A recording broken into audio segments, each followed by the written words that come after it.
akanionyesha hiyo tablet yake, kuna site walikuwa ndani. Kumbe wako kwa mambo na prostitution. So vile alinionyesha, akaniambia huku Waarabu wako na pesa. Na Waarabu vile wako na pesa, sasa to make the matter worse, akaniambia Waarabu wengi 99% hawapendi simu 1. Wanataka tu simu 2. Na ndani ya hiyo simu 2 iko na pesa. Unaweza kuta hata umepewa 1500 ya huko real. Ukiconvert unakuta uko na 40 50s. Na hiyo sasa umeenda ni nini? Ni moja tu. Karaundi kamoja tu hivyo. So akaniambia simu 2 iko na market sana. Na yenyewe mimi, so ikafika siku moja mzee akakuja. Mimi niko jikoni, akanispank. Mimi nikamuangalia, nikamuuliza, okay, what are you doing? Ile nimechange sura sasa. Akaniangalia tu, akatoka akaenda. So from there nikaanza kukua ni kama niko moody na yeye. Unaona? Cause hizi ni ujinga gani ananifanyia. Na huko unasikianga ukicheza na mwenyewe hata unaweza chomwa. Sasa hiyo siku sikapita hivyo, akakuwa amefanya hivyo. Sasa ikafika tena siku nyingine tena. Asubuhi tumeamka. Hiyo asubuhi kuamka akakuja. Watoto wako huko juu, mama yao huko juu. Hiyo sasa hata bado hawajaamka. Sasa mimi nilikuwa naamka earlier, niwatengenezee breakfast, niwapakie ma snacks, nini. Sasa akakuja pale jikoni. Nikiwa natengeneza hizo breakfast. Wale wengine bado wako huko juu. Mimi sasa nimekaa hivi, akakuja tena, akanispank. Akinishika, akitaka kunikisu. Hello viewers, karibu tena kwenye episode nyingine hapa Pasha TV. Langu jina ni Zadok Thomas. Kama unatazama kwa mara ya kwanza, tafadhali click ile subscribe button na kisha uweze kuturn on ile notification bell icon ili tu kwamba wakati tunaweka video kwenye hii channel unakuwa wa kwanza kuitazama. Pia unaweza kusupport hii channel, tuko na join button iko pale karibu na subscribe hapa chini. Unaweza ukajoin ili uweze kutusupport tuendelee kutengeneza video zile za quality kwenye hii channel. Leo tuko na mgeni hapa ambaye tuliweza kufanya naye episode kwenye lugha ya Kizungu, lakini kukawa na comments, watu wanasema kwamba hawaelewi kile Kizungu kwa sababu tuko na audience kutoka different countries, na kuna wale ambao walisema kwamba Kizungu kidogo kinakuwa ni challenge, yani hawaelewi, wanataka Kiswahili. Ndio maana tumemwinvite pia hapa aweze kutupigia story yake kwenye lugha ya Kiswahili. Amepitia mengi sana na ningependa tu kwamba uweze kutazama hii video kuanzia mwanzo hadi mwisho kwa sababu kuna lessons nyingi sana na mafunzo ambayo utaweza kujifunza kupitia historia. Tabitha, karibu sana Tabitha kwenye episode nyingine hapa. Asante sana. Labda kwa yule ambaye anakutazama kwa mara ya kwanza, labda jina wewe ni nani? Naitwa Tabitha Buleti. Tabitha. Yeah. Okay, last week tulifanya story, lakini nadhani kwamba kuna comments ambazo mmeweza kuona. Watu wengi wanasema kwamba tunataka Kiswahili. Sasa ningependa tu uweze kuwapigia hii story tena kwenye lugha ya Kiswahili. Okay, sawa. Karibu. Asante. Labda story yako ni ipi? Aya. Story yangu ilianzia pale nikiwa mdogo. Okay. Tulikuwa around mimi nilikuwa around miaka 3. So wakati huo tulikuwa tunaishi mashinani. Kuishi mashinani, babangu mzazi alikuwa anaishi Nakuru kikazi. So kuna wakati mamangu alikuwa anaenda mashinani, anaenda kule, yani yako kote. Mashinani sana ni area za Western. Ushago. Ushago.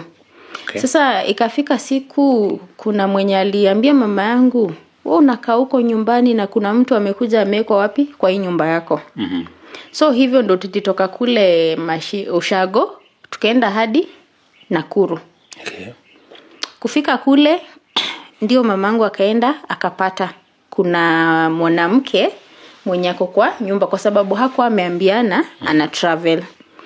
So pale kukatokea vita, wakapigana. Huyo mama kuona ameshindwa akaambia tu mamangu, utajua mimi ni mtiriki na huyu bwana yako hautaimuona tena. So ilisemwa hivyo kama jokes, kumbe ilikuwa serious. Cause after hapo my dad akaenda na nivyo ndio akatuachia nyumba na akaenda akienda. Okay. So tukaendelea na maisha, alafu sapo maisha ikaanza kuwa ngumu kwa sababu hatoi support by that time. Yeah, so akawalenga tu sasa. Akatulenga kabisa. So ikakuwa maisha ni kustruggle. Unakuta hata wakati mwingine ilikuwa imefika mahali vitu zimeharibika kwa nyumba, masufuria zimetoboka, nini, but mama akijaribu kumuongeleza inashindikana. So tulikuwa tumezoea kukosa chakula, ilikuwa kitu ya kawaida. So tukaendelea, ikafika mahali babangu akakuwa amefanyiwa retrenchment. Okay. Ile ya kuachishwa kazi alafu unalipwa. So akakuwa amepata pesa mingi, akanunua matatu 4 akaweka kwa barabara, zilikuwa zinafanya kazi na moja akakuwa anaendesha mwenyewe. So kuna sasa ilifika wakati akaanza kukubali kutupatia pesa ya chakula, lakini 100 kwa siku. So unakuta saa zingine utaenda kule upate hiyo 100 labda ako na thousands. So atakwambia, ataangalia hiyo pesa, atatoa mkiona, achague ndani 100 ape. Na kama hiyo 100 hakuna, utaambiwa wewe enda, utarudi nikipata change. Na ukirudi tena kama hajapata change, mtindo ni ule ule tu. Hawezi pewa kwa hiyo dhao, hata heri akupe dhao, akwambie siku 10. Lakini sasa yeye as long as hakuna 100 hamtapata. So ikafika mahali maisha tu bado ni ngumu.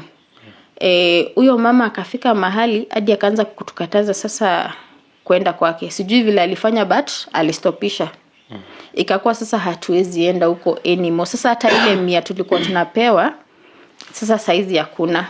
Ikafika mahali sasa ikakatika sasa. Hapewi. Ikakatika kabisa. Sasa ni mamangu tu kustruggle ndio hiyo nyumba sasa hata rent ilipwi. Tuko tu hapo kwa hiyo nyumba tu hadi tulikaa karibu miezi 6-7 bila rent. Rent hailipwi, lakini sasa mwenye nyumba alikuwa si ule mtu mbaya. Unaona nili ataruliza tu mamangu, alafu mamangu si atamwambia si unajua mzee nini, so huyo mtu ataongea na fadhi. Wakiongea atamwambia tu nitakupa nani ni hivyo. So ikafika mahali sasa tumeacha kwenda huko kabisa. Siku moja tukaambiana na brother yangu, leo sasa hapo tukakuwa tuko njaa kabisa. Tukasema tunajua stage penye fadhi huwa anasimamia akibeba watu. So tukaambiana twende tuone fadhi, at least atuchote kitu kadogo, tutafute kitu ya kukula tukule. Haya ndio sisi yao tumeenda. Bahati mzuri tukampata stage. Tukaenda tukamsalimia. Tukamwambia habari, akasema mzuri. Hizo siku kwanza alikuwa amenona macho 4 tu ndio asana tuangalilia hivi chini tu ako zile za habari yenyu. Tukamwambia mzuri. Kasema na hizi sura mbona ni kama nazijua nishaiziona. Nyinyi watoto wa nani? Tukashangaa tukaangaliana hivi. Yaani amwasahau tena. Hatujui. Kabisa. Si tukaangaliana tu hivyo hata hatukumjibu. Tukatoka tu tukarudi nyumbani tukaambia mama, leo tumeenda tukaona fadhi. But hatujui. Mama akasema ni sawa tu. Maisha ikaendelea tu hivi ikiwa ngumu, ikafika ile time ya post election violence. Ile ya 2007. Hiyo time vile ilifika, hata nakumbuka ilinipata nikiwa shuleni. So tukariliziwa, tukaambiwa kumekuwa kubaya, watu muende wapi? Nyumbani. Tukatoka, tukaenda, hiyo time hata tulikuanga tunaenda, hiyo siku nilikuanga naenda na brother yangu, alikuwa ananibeba na baiskeli juu shule ilikuanga side za town. Na mahali pa kitu 7 kilometers. So hiyo siku hata ilibidi nikatembea mguu, nikarudi nyumbani. Kurudi nyumbani, kukakuwa kumekuwa kubaya kabisa the same day. Watu wakakuwa wanauana, ikabidi tukaenda kwa kambi ya jeshi. Kwenda kwa kambi ya jeshi, tukakaa huko karibu wiki and then mamangu akaamua, sasa huku tunakaa tukifanya nini? Na hii mambo vile imeharibika na hatujui itaisha lini. So madhe akaamua turudi nyumbani, tuchukue lori, tubebe vitu za nyumba, turudi sasa ushago. Sasa ndio sisi yao tukaenda tukachukua vitu, tukatoka. Kwenda tukafika pale Kabarak University. Kufika pale Kabarak, nini hiyo gari yenye ilikuwa inatupeleka, Mkikuyu ndiye alikuwa driver. And then sasa ilikuwa Wakikuyu hawapiti past hiyo point. Ukienda kule mbele watadungwa mishale nini ororo, wanatolewa tu kwa gari wakiuawa. Ilikuwa hivyo, yani kuna area yenye Mjaluo hata pita, kuna area yenye Mkikuyu hata pita. Yani ilikuwa vita ya kikabila. Ya kikabila. So pale ndio ule dereva vile aliambiwa vikabidi ametudrop. Akatudrop hapo Kabarak, ya akarudi Nakuru. Si tumebaki na vyombo zetu pale. Hatuna kile tutafanya sasa. Kwa hata saa kutravel itakuwa ngumu. Sasa alituacha pale nje. Ndio tukakaa hapo siku ya kwanza. Siku ya kwanza I think tulilala hapo nje. Alafu sasa ya pili ndio soja akakuja akasema hapana, huku nje ni hatari. Akatuambia tuchukue hizo vyombo zetu tuingize ndani. Aya, kuingia ndani pia kuna mtu mmoja alijitolea akatuambia ikifika usiku mtakuja tu mlale kwangu. So kukaa after 3 days ndio yule soja akaambia mam, hapa itakuwa ngumu kwenyu na hizi vyombo juu kulikuwa rainy season. So akaambia mam, fanya ni hivi juu huku ndani kuna watu, uza tu hizi vyombo at least uende na pesa mbele. So that is what my mom did. Alichukua hizo vyombo na zilikuwa vitu tu za bei kwa sababu by then father alikuwa na pesa. So alikuwa kwa nyumba amekaa tu vitu poa poa. Mama akauza hizo vitu, akapata pesa kidogo, ndio sisi hao tukapanda gari, tukaenda hadi Kitale. Kwenda Kitale tukakaa kwa my aunt, sasa brother my dad, for kitu 1 month hivi. Baadaye akaamua, huku hatuna solution poa, akaamua wacha tuende wapi? Sasa turudi kwa kina father, sasa Western. So that is how nikajikuta nimeland tena Western, but sasa Western nilitoka nikiwa mdogo, but sasa hii nimegrow. Kufika kule tukaenda tukapata shosho yangu, mamangu akaongea tu na yeye poa. Akaambia shosho, sasa tumekuja, unaweza nionyesha tu mahali penye at least nimekuja na watoto tuweke nyumba penye tunaweza lala. Haya, madhi akanini, shosho akamwambia ni sawa, nitakuonyesha. So shosho akaonyesha mama mahali na akamwambia ndio haka kashamba at least hata hapa mtakuwa mnalima mkipata kitu ya kukula. Haya, tukakaa. Sasa the more tulikaa pale ikakuwa sasa maisha inazidi kuwa ngumu kwa sababu mama hana source of income na ni yeye ndio mzazi pale. So ikabidi akafika mahali akasema badala tuendelee kulala huku njaa wote, wacha mimi nitoke niende Nakuru, nirudi Nakuru at least huko najua watu 1 2 3 naweza pata kitu ya kufanya, then nitakuwa nawatumia chakula mnakula. So my mom had to leave. Alikuwa na kasimu kingine hapo katululua kaniachia. By then ilikuwa mimi, my young brother na kaniskangu kadogo. So mama akakuwa ametuacha hivyo. Wengine walikuwa naishi tu, kila mtu alikuwa anaishi life yake. So vile tulibaki hivyo, maisha ikaendelea kuwa ngumu. Kwa sababu hata shule sasa sikuwa naenda full time. Juu school fees hakuna. So unaenda leo, umefukuzwa next week, utakaa nyumbani kama wiki 2, uende ujaribu tena kidogo kwa shule ufukuzwe hivyo. Hiyo ndio ilikuwa life. So maisha ikaendelea kuwa ngumu hivyo, unakuta mnaomba chakula kwa mababu na mtakuwa mkiomba kila siku. Ikifika mahali unapigia mama anawaambia hata heri nyinyi mko na mahali pa kuishi, mimi penye niko sina hata penye nakaa. So mama akakuwa zile za ikabidi sasa hapa sasa sisi tumejua tunajitegemea sasa. Unaona, so nilikuwa natoka naenda kama ni kibarua iko, ninaenda ninafanya, ninakuja naleta hiyo time mwenye si yuko shule.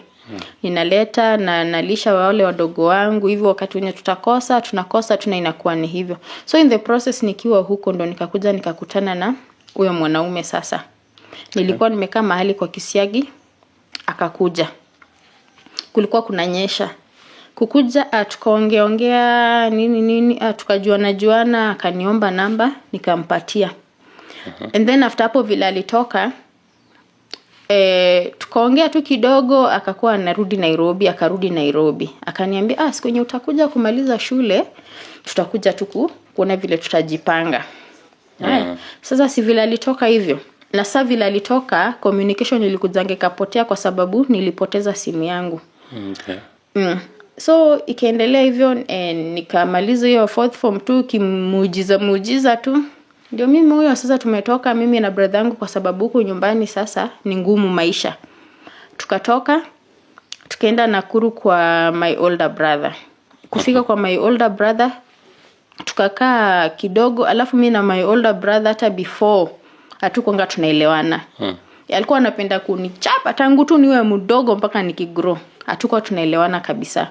So pale ikakuwa ni kuvurugana tu.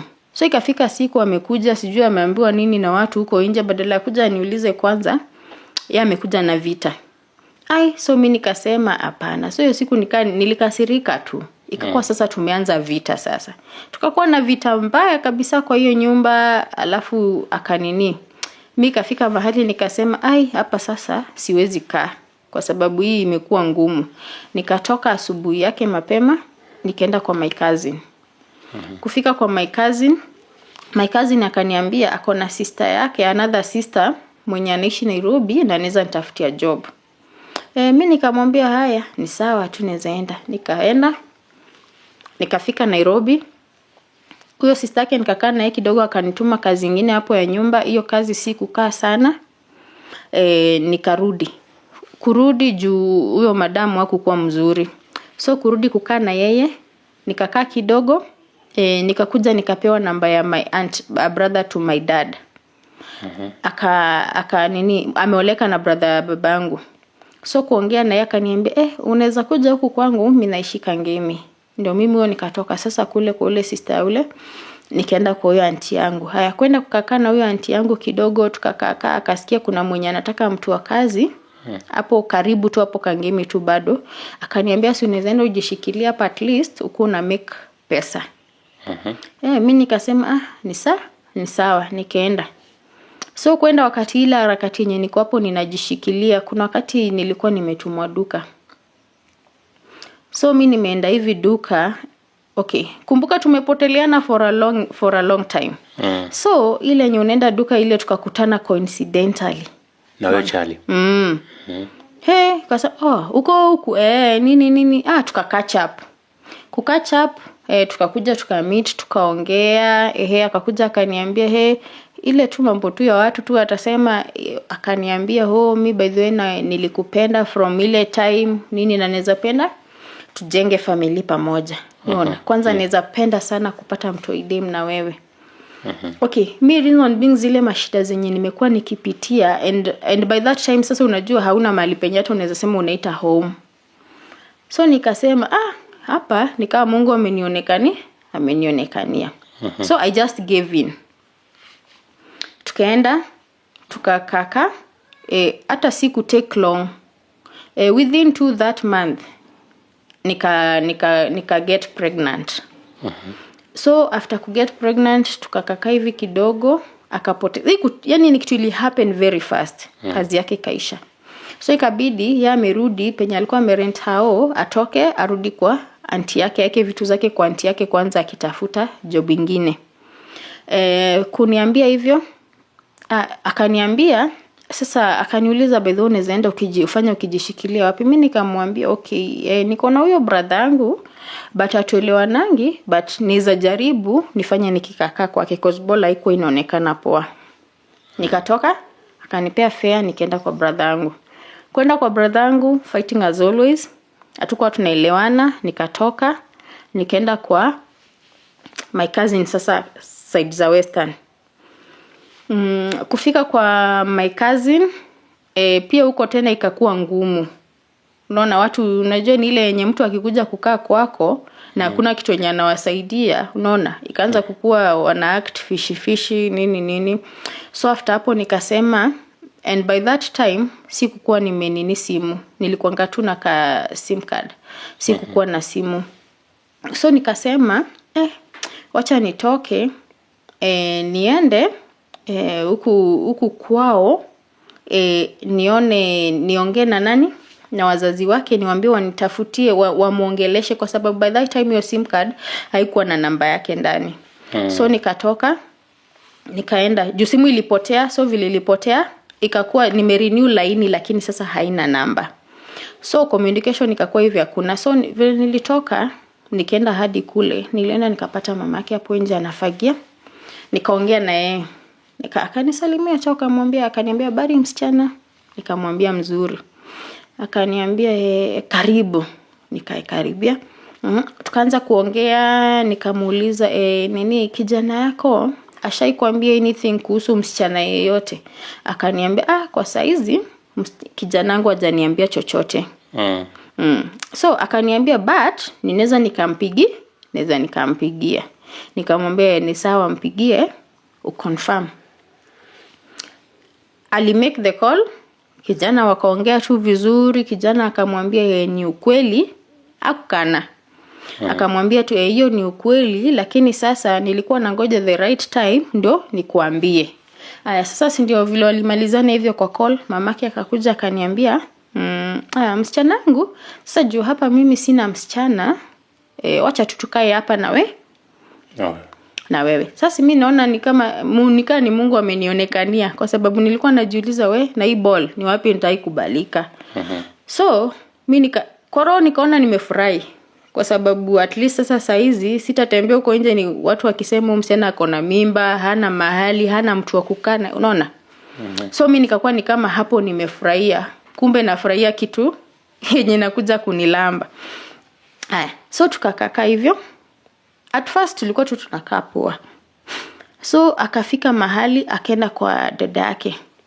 Kwenda kwa dadake akapata msichana fulani huko. Kupata msichana huko, dadake akamwambia yeye alimpatanga tu, alafu walikuwa wanateseka, akaamua kuishi na yeye. So akaenda akaambia dadake, nipatie msichana niende naye kwangu, niende aoleke na mtoto wangu. Okay, na kwa hiyo boma alikuwa na wenda wazimu wawili. But mmoja alijihang. So akakuwa amebaki na mwenda wazimu mmoja. So alitaka yule msichana akuja aoleke na huyu mwenda wazimu mwenye amebaki. Sasa msichana akakuja tu vizuri. Kukuja mama akaanza kuniambia so nijaribu kuniongea. Mimi nikashindwa. Mama akaongea na yeye mwenyewe. Msichana akakuja tu akaniambia kwani madhia ananiona aje? But ni sawa. Msichana akaenda akakaa hapo siku 3, akafukuzwa na panga. Kufukuzwa na panga, akarudi huko kwa nyumba. But kuna kitu tu mama alimwambia tu, usijali, kama amekukataa bado kuna nafasi hapa kwa boma yangu. So ikakuwa imeenda hivyo. Tukaendelea tu kuishi. Nikafika sasa mahali penye mimba sasa imegrow. Alafu hata before hiyo mimba igrow, yule mama alikuwa ananiambia hapa kwangu watu waendangi hospitali. Hapa masharti. Masharti sasa hapa kwangu hakuna kwenda hospitali, utazalia hapa nyumbani. Hapa kwangu hatuna watu wenye wanakuanga na complications. So kama unaweza kuwa na complications labda ni za kwenyu.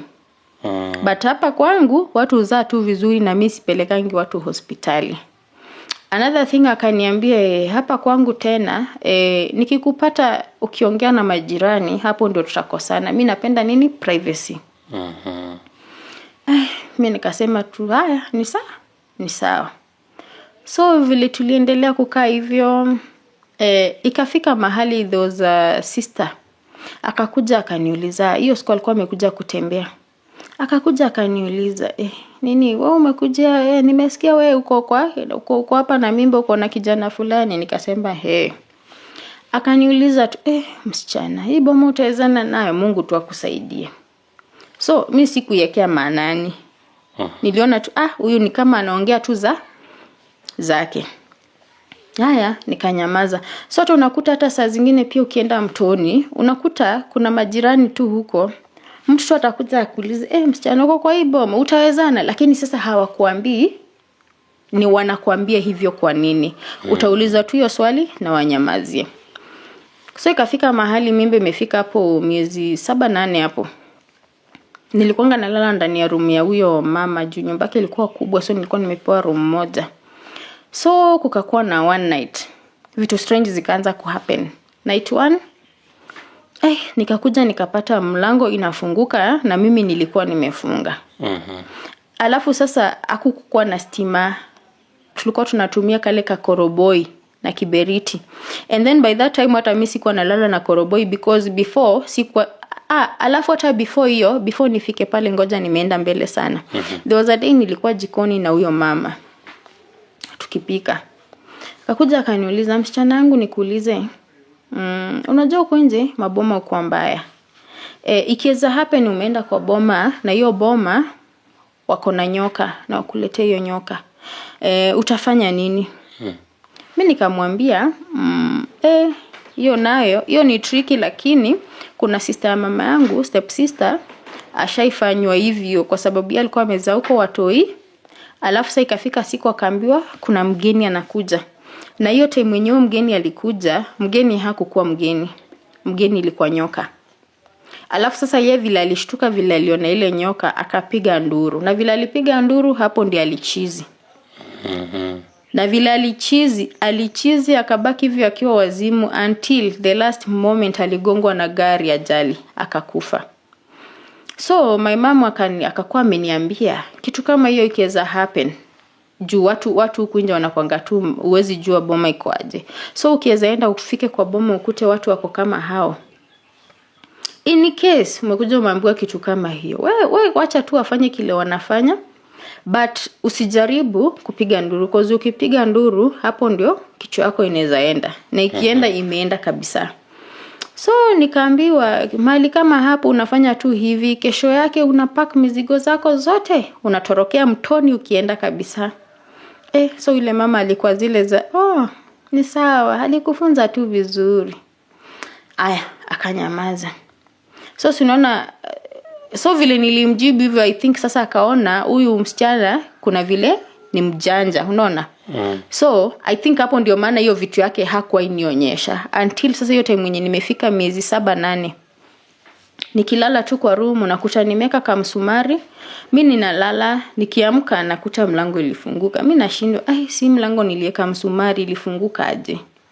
Haya, siku ya kwanza nikakuwa nimelala hivi, nasikia nikaa kuna presence ya mtu gani, kuna kitu iko present. Mimi kusongeza hivi mkono nikashika address. Kushika nguo hivi nilishika tu nguo ya mama, because ilikuwa dress, hiyo ilikuwa longi, ilikuwa dress, but akajitoa akaenda. So by the moment nafikiria kutafuta akataka kwa wapi nini hakuna mtu, but mlango iko wazi. Day 2 na hakuongea. Alienda. Okay. But sasa unakuta kesho yake ile atakuuliza tu, msichana wangu ulilalaje, usiku imekuaje, unaona?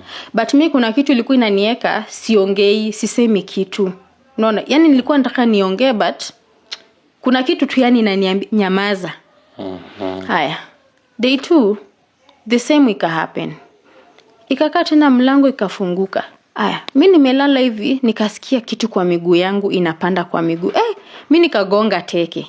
Kugonga teke ikaenda. Nikaenda kuchukua kata kangu, nikawasha kiberiti, nikakuta hiyo something ilishaenda. Sasa hapo nikaanza kudevelop uoga. Nikaanza kuwa muoga sasa. Uoga vile iliniingia, nikakaa hivi. So kuna hii siku yenye sasa nilikuwa nimejiambia, hata kama ni kulala, usingizi haingiani kabisa. So hiyo siku nikajiambia, okay, hizi incident zenye zimekuwa zikihappen hapa kwa hii room mara mingi, leo nataka nijue ni nini huwa inaingia hapa. So nikachukua hiyo kakoroboi, nikekelea hapo kwa kastul kangu, nikachukua kiberiti, nikalala, nikakaa nayo. Alafu hiyo usiku usingizi ilikataa kabisa kukuja. Cause nilikuwa ile, yani hadi nimeanza kuogopa nyumba. Uoga imeingia, sasa hata usingizi hakuna. So hiyo siku nimelala tu hivi, nikakaa hivi nikasikia mlango imefunguka. Inafunguka, nikajiambia, ngoja ningoje nione ni nini yenye inaingia. Haya, kukaa hivi kidogo nikasikia kuna kitu inapanda kwa miguu yangu. But nikajiambia jana last time niligonga teke ikapotea. So saizi wacha ipande hivyo kidogo, kwa sikuwa najua ni nini. Nikasema wacha ipande kidogo ndio niashe kiberiti nione ni nini hiyo. Kakuja ikapanda. So wakati wenye imefika hivi mwisho wa mguu nataka kupiga kona, nimetaka kuwasha kiberiti, nikabaki hivyo statue. Sikuwa na move, sikufanya chochote. Hadi nilikuwa najaribu kuomba, maombi inakatana kabisa. Na imekuwa ngumu. Nimekwama hivi, niko na kiberiti hapa. Hiyo nini box ya kiberiti ndio hii iko pale. But nikakwama hivi kabisa. Yani hata ukijaribu nini, hadi unajaribu kukemea. hakuna kitu yenye inatoka. So ilikuja ikapanda hivi, ikakuja ikacross. Sasa unajua hapo ndio mimba imegrow sasa. Ikakuja ikacross tumbo. Ikacross ikaenda. Nikakaa almost 5 minutes. Ndio sasa nikaregain sasa nguvu yangu ya mwili ikarudi hapo sasa, hata ndio nikaweza kumove hata mkono ikamove, nikaweza kuwasha hiyo kiberiti, but nilikuwa nimeshtuka kabisa. So vile ilienda, mimi vile niliasha kiberiti, kuangalia mlango ilikuwa wazi as usual, vile huwa inabaki hivyo wazi. So hiyo siku nikabaki tu na maswali mingi kwa roho, but nikasema hii nitauliza madhi.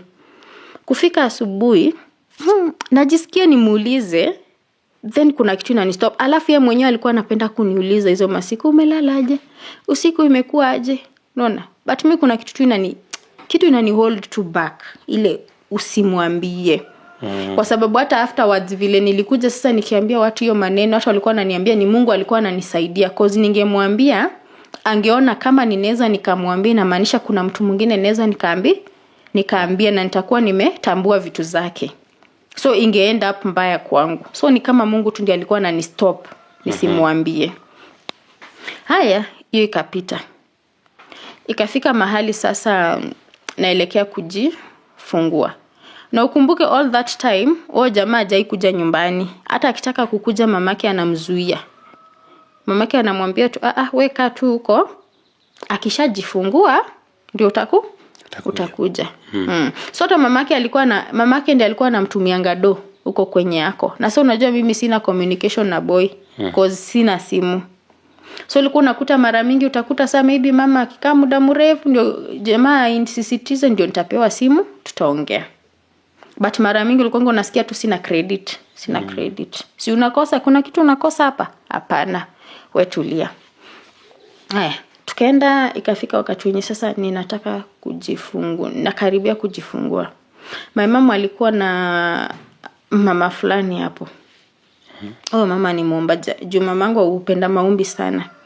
So wakati wenye mamangu alikuwa na huyo mama akauliza mamangu, uko na msichana wako mwenye ako mjamzito na karibu kujifungua?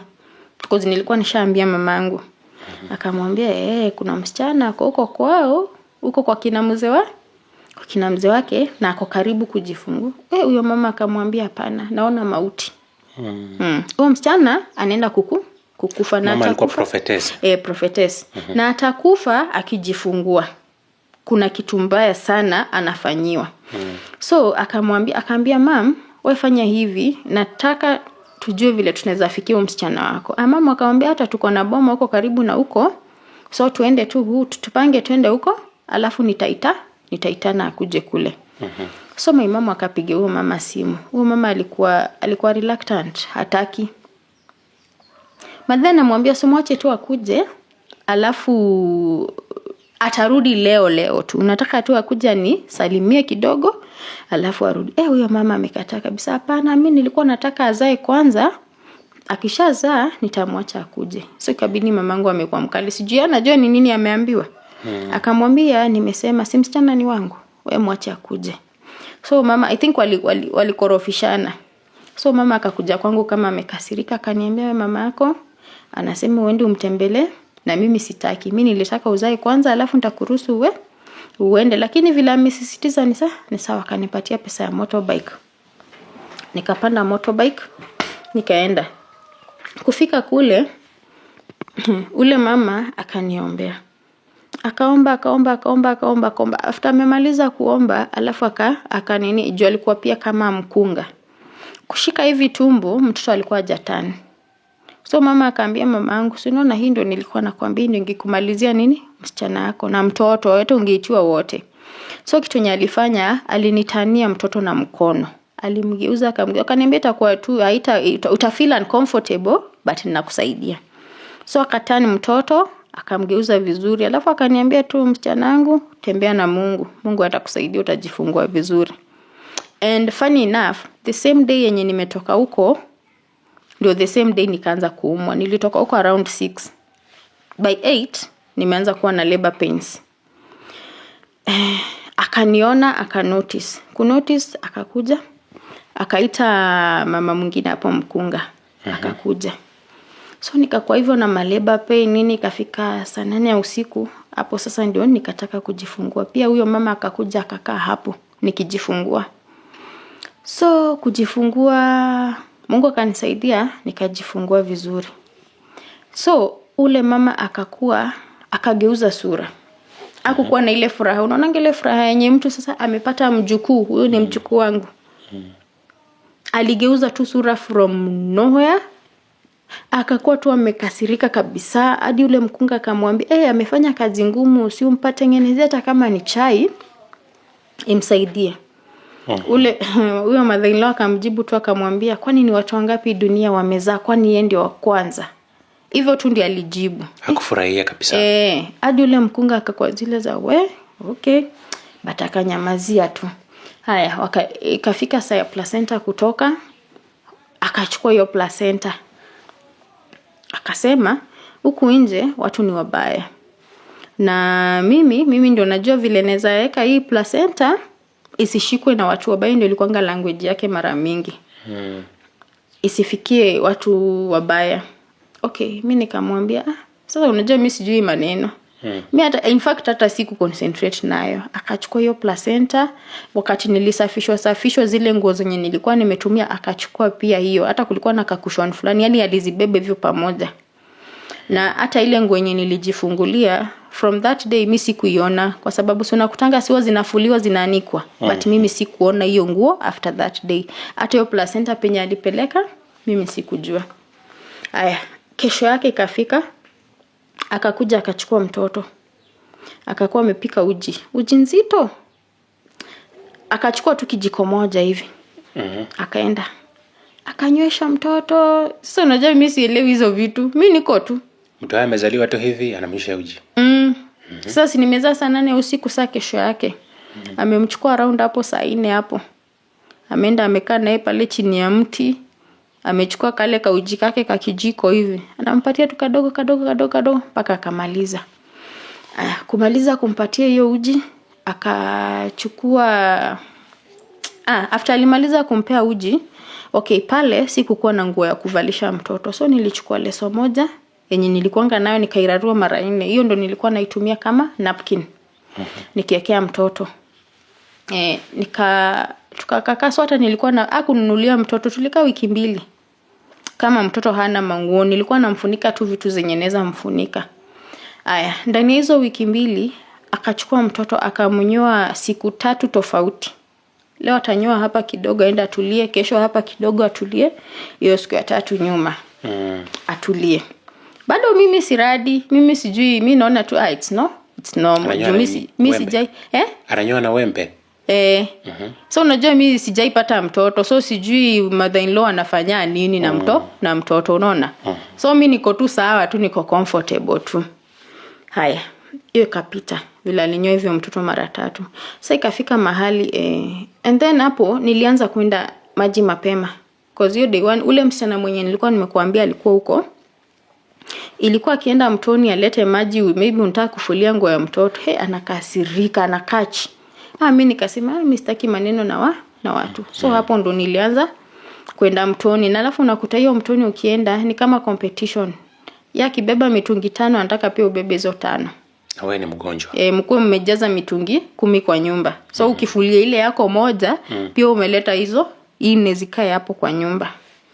But mimi nilikuwa tunafanya. Nilikuwa naamka mapema nakimbia mtoni. Kumbe sikuwa najua kile nafanyia mgongo yangu by then. Haya, ikafika mahali sister ya sasa huyo jamaa akakaa. Sister akakuja akaona mtoto. Akauliza mama yake, mama, mbona mtoto hana nguo? Mama yake akamwambia, nilisahau kukuambia, sikuwa na pesa. Msichana akamwambia, ungeniambia ningekutumia pesa, ungenunulie mtoto nguo. Msichana hata akakaa kama ameboeka tu, akasema lakini ni sawa tu. Wacha nitoke niende ninunue nguo. Baadaye msichana akaenda akamnunulia manguo mpya mingi na suitcase. Akanunua hadi suitcase akaziweka ndani akaleta. Yeye kuleta nguo, kitu yenye ilinishangaza ni ule mama, huo ni mjukuu wake.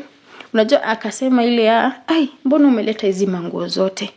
Hizi manguo zote si umeharibu tu pesa, hiyo ni pesa unaharibu, ungenipatia tu. Unaona hata kuna manguo za mtumba huko. Mbona umechagua tu hizi za kuharibu pesa? Msichana afurahi kabisa. Afurahi. Msichana akasema, haka ni kanisa kangu, so mimi sina shida. Ikapita. Sasa after hapo ndio ikafika mahali sasa kijana alafu yote mwenye nilizaa mtoto kwa Waluya wanaitanga kushiena. Sijui inaweza ekaje kwa in another language kwa sijui language nyingine. Ile yani mtoto kuharibiwa akiwa kwa tumbo. Cause alitoka like macho zimetoka nje. Yani mwili iko inakaa like a healthy kid. So tukiwa tumeendelea kukaa hivyo, jamaa akakuja. Vile alikuja, in fact kwanza ile siku nilizaa alipiga simu akisema anakuja mbio. Mamake akamkataza akamuuliza unakuja? Uko na nini ya kupea mtoto? Wewe kaa huko mpaka siku yenye mimi nitakwambia unakuja. Kaa huko utafute vitu za mtoto. So after 2 weeks is when mamake sasa alimtumia fare. Akamwambia akuje. Haya, jamaa akakuja. Akakuja akaangalia mtoto, akakuwa amefurahi. Akafurahi kabisa. After kuangalia mtoto akaenda tukakaa kidogo. I think hiyo time nakumbuka nilikuwa nimetoa maji pale jikoni nikimwekea pale kwa bafu. Ule msichana alikuwa amekaa hapo. Huyo msichana alicomment tu kitu. Kwanza alicheka ile akejeli afu akasema watu wanajipendekeza penye hawatakui. Na akanyamaza. Mimi nikasikizia tu nikasema anyway maybe akona mood zake. Mimi nikaachia tu hiyo maji. And then after some time nikaona sasa huyo msichana amekaa kwa tangi fulani na huyo jamaa sasa. Wanaongea. Mimi nikajiambia tu mentality yangu hayuko kuna kitu inapangwa. So mimi nikasema tu wanakaa wanajuana kuzoea kwa washaionana. Nikawaona tu tukakaa kidogo nikaona mama tena ameita kijana. Wakaenda huko chini ya mti. Wakaongea. Coincidentally ikakuwa kuna my cousin amekufa.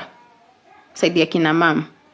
So my mom had to call. Akamwambia tuko na matanga huku.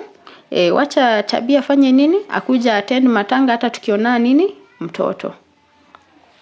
Mama akasema ni sawa. So ikakaa siku moja ya pili ndio nikakuwa nina travel. Alafu hiyo siku moja yenye nilikuwa nakaa ndio mama akasema kijana amepata kazi sijui Mombasa, wacha aende. Si kijana hivyo ndio alitravel hiyo siku na mimi nikatoka kesho yake. So mimi nimetoka, nikaenda nikafika Nakuru. Kufika Nakuru yes watu wako kwa matanga nini alafu shosho yangu vile nilienda nikafika tu hivi. Shosho yangu vile alishika mtoto kitu ya kwanza aliniuliza, huu ni mtoto unaniletea ama ni maiti? Nikauliza shosho kwa nini? Shosho akaniambia, huyu mtoto alitumia tu kwa Kiluya akasema mwana huyu bashiena. So na akaniambia huyu hata haungemaliza wiki 2 na ni Mungu amekuleta tu hapa tuokoe huyu mtoto. Haya, akamchukua. Hiyo day vile ilifika tu hivi kesho yake there was a cousin nilikuwa nimepatia namba yangu ya simu. Nikimwambia niko na sim card but nikipata simu tutaongea na alikuwa anaishi huko. So mimi nikachukua simu, shosho yangu alikuwa na simu nyatumii mlika mwizi pia. Nikachukua nikeka ile sim card yangu. The cousin akanipigia. Akaniambia, wewe uko huko? Wewe unajua ni nini imefanyika huku nyuma yako? Nikamwambia hapana sijui labda uniambie. Akaniambia huyo jamaa na huyu msichana wamewekwa saizi wameanza kuishi pamoja. Kulikuwa na nyumba yenye ilikuwa hapo kando mama alikuwa anasema ni ya vijana. So ikakuwa wamepewa hiyo nyumba waishi pamoja. Mimi nikakuwa tu zile ni sawa tu nikasema sasa nitafanya hivyo tu nikanyamazia.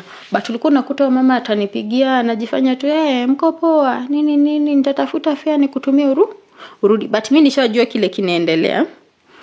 So tukakaa ikafika mahali mwili yangu ikashut down juu sasa huku sifanyi kazi wameniambia tulia hujatosha kufanya kazi. So pale vile mwili imesikia haifanyi kazi sasa ndio ikaamua kuniuma. Hata ikaamua kuuma. Sikuwa natembea, sikuwa nafanya anything, miguu zilifura. nini, but with time ikarudi ikakuwa sawa. Naye mtoi shosho akasema huyu mtoto acha nitamsaidia, huyu wamemharibu lakini nitamsaidia tu. Shosho akatoka. Unajua tu wale wanyanya wa kitambo wanajua dawa hata ya malaria ya nini ya kienyeji wanajua zote. So shosho akatoka akaenda mlima, kulikunga na mlima mwingine huko. Akaenda kwa mlima akachuna dawa, akakuja akachemsha, akaosha mtoto nayo, ingine akapatia mtoto, ingine nini. Within a week mtoto akakuwa amekuwa healthy sasa. Zile macho zilikuwa zimepop hata zikarudi ndani, mwili akakuwa iko healthy. So in the process mimi nimekaa pale, nilikuwa nimekaa nje, ile kiraka yenye nilikuwa nimerarulia huko. Nikakuwa nimeanika pale kwa kamba, imeanikwa. Nikaiangalia nikaona 3 zinatoshana but kamoja ni kadogo.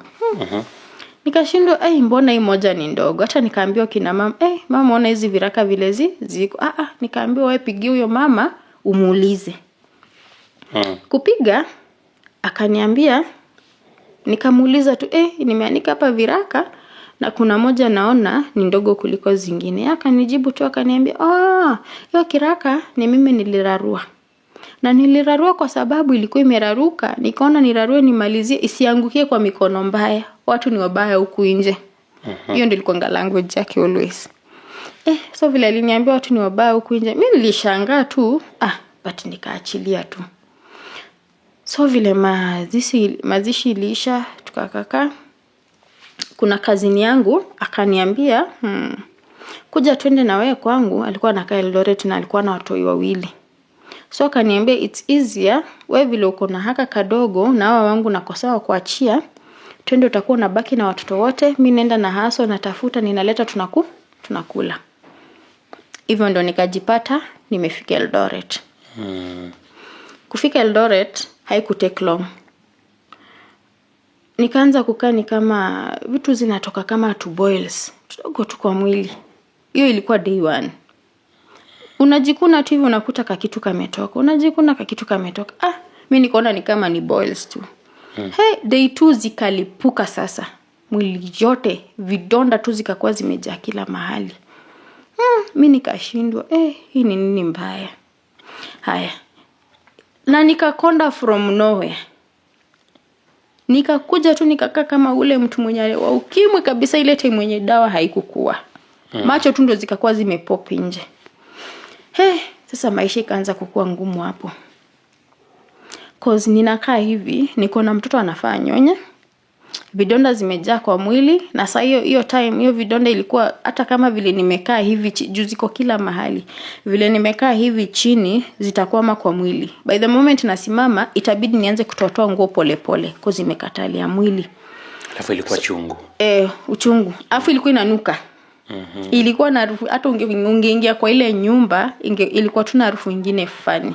Watu walikutenga kabisa. Sasa unaenda kulala unajiambia leo nitalala na side gani nikubali kuumia wapi? So utakuta nitajiambia nitalala na hii side, so niteka mtoto hapa mbele tu. Akitaka kunyonya atanyonya but mimi sitatani. Ikifika asubuhi nianze kutoanisha hizo vidonda kwa mwili. So ikafika mahali sasa mimi nikaanza kusema, nikaanza tu kuambia Mungu, mbona tu ni mimi nimepitia maisha tangu nikiwa mdogo na bado nateseka. So ikafika mahali nilikuwa hata nikienda kulala, maombi yangu mimi naomba kabisa ile serious. Nakaa hivi chini naanza kuomba, Mungu angalia imefika usiku, lakini nasema na kesho asubuhi tafadhali Mungu nisiamke, niende tu kwa usingizi. Niende nikienda. Na unakuja unafika asubuhi umeamuka, unaenda kwa maji kuchota. Ukienda kuchota maji unakuta stigma imeanza sasa. Mtu atakwambia weka hiyo mtungi hapo kando, simama huko kando nitakuchotea kwa zilikuwa kisima. Wataenda kuchotee, wajaze hiyo maji waweke huko kando, watoke hapo kwanza waende ndio wakwambie haya kuja uchukue. So maisha ikakuwa imekuwa hivyo ngumu zaidi. Alafu ilikuwa kakienda kupona ingine inatokea hapo kando. Ingine inatokea hapo kando na zinazidi kunuka. So ikafika mahali the same lady tu mwenye alikuwa ameongea na mamangu last. Akaambia mamangu, wewe unajua penye mtoto wako anapitia nini? Mamangu akamwambia, tujaongea ovuleta alienda kukaa na nani? Kazini yake. Hajai kupigia kwambie chochote? Mamangu akasema hapana. Akamwambia wewe fanya hivi, hata usiseme ni kama usiseme nini, wewe mpigie uconfirm. Akamwambia na akaambiwa mtoto wako ako kwa shida.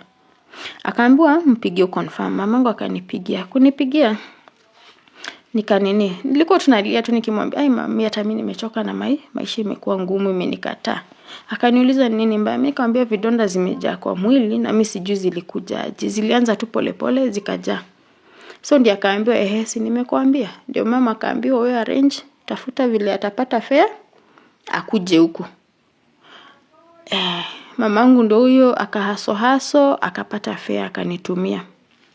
Nikapanda gari nikaenda Western. Hata kwa gari kuna mtu tu aliniona akanihurumia, akanisaidia kubeba mtoto throughout mpaka nikafika side za huko kwenye sasa walikuwa. Nikaenda nikafika huko. Mama akaniweka tu kwa maombi, but vile alikuwa anaendelea kuomba akaniuliza placenta yako vile ulijifungua ilienda wapi? Nikamwambia yule mama alichukua ile nguo yenye nilikuwa nayo na placenta. Akaniambia ataweka tu vizuri. Ndio akaniambia hapana, hizo vitu hakuweka. Alienda akafanyia mambo yake na akaiweka hiyo placenta, the more itaoza, the more pia wewe utaoza. Na haungeishi. Wewe ulikuwa ukufe. The more hiyo placenta ingeoza mpaka mwisho, and that is why unajiona na hizi vidonda. That is why hata vidonda zako zenyewe zinanuka. Kwa sababu ni msingi yenye ameka kwa hizo vitu. So she prayed, akaomba. And funny enough, hizo si ni vitu zenye zilikuwa zina hii kitaka kupona kingine kanatoka. Within 3 days zilikauka zote. Kwa hivyo ulipokea muujiza wako wa kwanza wa maisha. Hiyo ni Mungu. Hapo siwezi sema hapo ni Mungu, nilijua nyewe ni Mungu amenitendea. So vile zilikauka kukatokea na madam fulani hapo alikuwa na kazi ya duka Nairobi. Sasa unaona, si nimekuambia maisha yetu kila mtu wako tu ni kama ndege tu. Hakuna mwenye anajua mwingine penye yako nini. So pale nikaamua, nikaona huyu mtoto ni mdogo na siwezi enda na yeye huko kwa kazi, na walikuwa wanataka msichana si mama. So ikabidi tukadiscuss tu na mama, akasema wacha mimi nitafutie tu nyumba nikae, alafu wewe uende ufanye nini hiyo kazi. Tukatafuta nyumba, ule mama akapatia madhi mattress. Tukaenda nikakaa nao siku moja. Ya pili nikasafiri nikatumiwa fare. Na hata siku yenye nilisafiri niliwacha bila chochote, mtoto hana hata maziwa peke yake. Nikatoka nikaenda huko. Hiyo siku mama alistruggle na mtoto kwa sababu alienda kwa duka akakosa maziwa. Vile alikosa maziwa, sasa huyo mtu wa duka akamwambia tu mimi niko tu na mkate lakini sina maziwa. So mama akaona atafuta sasa plan B tu, akamwambia nipatie basi uko na juice cola hizo za kudilute. Akamwambia mama akamwambia nisaidie tu hiyo. Iko yako bole. Akaenda kwa sababu hiyo siku pesa imekosekana kabisa. Na mimi nimetoka sasa that night. So akaenda akadilute hiyo juice cola, akachukua akaweka mbele yake. Akaomba kabisa, akaambia Mungu najua hizi ni chemical. Na najua kwa mtoto ni za kumdhuru, lakini Mungu ingilia tu kati, hii kitu isidhuru mtoto. Wewe ingia tu ndani ya tumbo yake, kitu yote isifanyikie mtoto. Na madhi akampea tu hiyo night. Na mkate alikuwa anaingiza ndani ya mkate anampatia. So hiyo night ikaisha, nikakuwa nimefika Nairobi, nikaongea na ule mama, akanipea kapesa 500 nikatumia mama. So hapo at least akapata pesa ya kununulia mtoto maziwa the following day sasa. Nikakaa huko kwa hiyo kazi. Okay, mambo si ati ilikuwa rahisi kwa sababu hiyo kazi nilikuwa nalipwa 3k per month. So unaweza imagine hiyo 3k nimechukulia mama nyumba ya 500. Mtoto anafaa kule, wanafaa wa survive kwa sasa hapo ako na mtoto, hakuna kitu kingine yenye anaweza fanya. Life trick endelea kuwa ngumu. Okay, ule mama akaona struggles zenye niko nazo. So akakuja akaniambia vile ilifika 8 months, akaniambia chukua mtoto akuje tu huku tuishi naye at least hata upatie mama opportunity yenye hata akiweza pata kazi huko nje anaweza mtoto asimfungie. Tukatumanisha mtoto akakuja. Mtoto kuletwa, mamangu akamleta akarudi. Sasa jamaa after that long time ndiye akakuja akanitafuta sasa. Kunitafuta akaniambia uko aje? Nikamwambia tu niko poa. Akaniambia najua nimetupa mtoto but saizi nataka kuwa responsible. Unaona, sasa vile niambia nataka kuwa responsible, mimi nikamwambia ukijisikia kusaidia ni sawa, ukijisikia pia utaki sitakulazimisha. Akaniambia hapana, saizi nataka kwanza kumsaidia. So akaniambia nimtumanie picha ya mtoto. Si mimi najua natumia tu baba ya mtoto picha, mimi nikatuma. After kutuma tumekaa hivi kidogo, wacha mtoto alie usiku yote. Tulikuwa tunapeana turns za kubeba mtoto na huyo mama. Yeye anabeba kidogo na pumzika hivyo. Mtoto akalia the whole night. Hakuwa na joto imeingia kwa mwili kabisa. Ikafika hiyo na vile ilifika asubuhi 6, hiyo joto ikaisha. Mtoto akanyamaza akaanza kulala. Tukaambiana na ule mama tutatoboa maisha kweli. Madhi nikapigia mamangu nikamwambia, "Mam, kujia tu mtoto. Wewe ndio unaweza." Na hata nikamuelezea akaniambia, hiyo ni mambo tu ya huko kwao tu." So mama alihave kukujia mtoto sasa tena. Akamchukua, akaenda akakaa na yeye sasa. So mimi nikaendelea tu hivyo na kazi sasa, nikiwatumia kitu kwa sababu mimi sikukuwa that prayerful sana kama mama yangu. Sikukuwa that spiritual kabisa. Unaona, so mamangu at least alikuwa anawezana. And after that time vile jamaa alinipigia tena tumbo ikaanza kunisumbua. Kitu ikaanza tu kupita kwa tumbo kama shindano. Inapita inaenda hii side. Ikidunga. Ikidunga nika shindano imewekwa hivi kwa tumbo. Inaenda tu ikienda.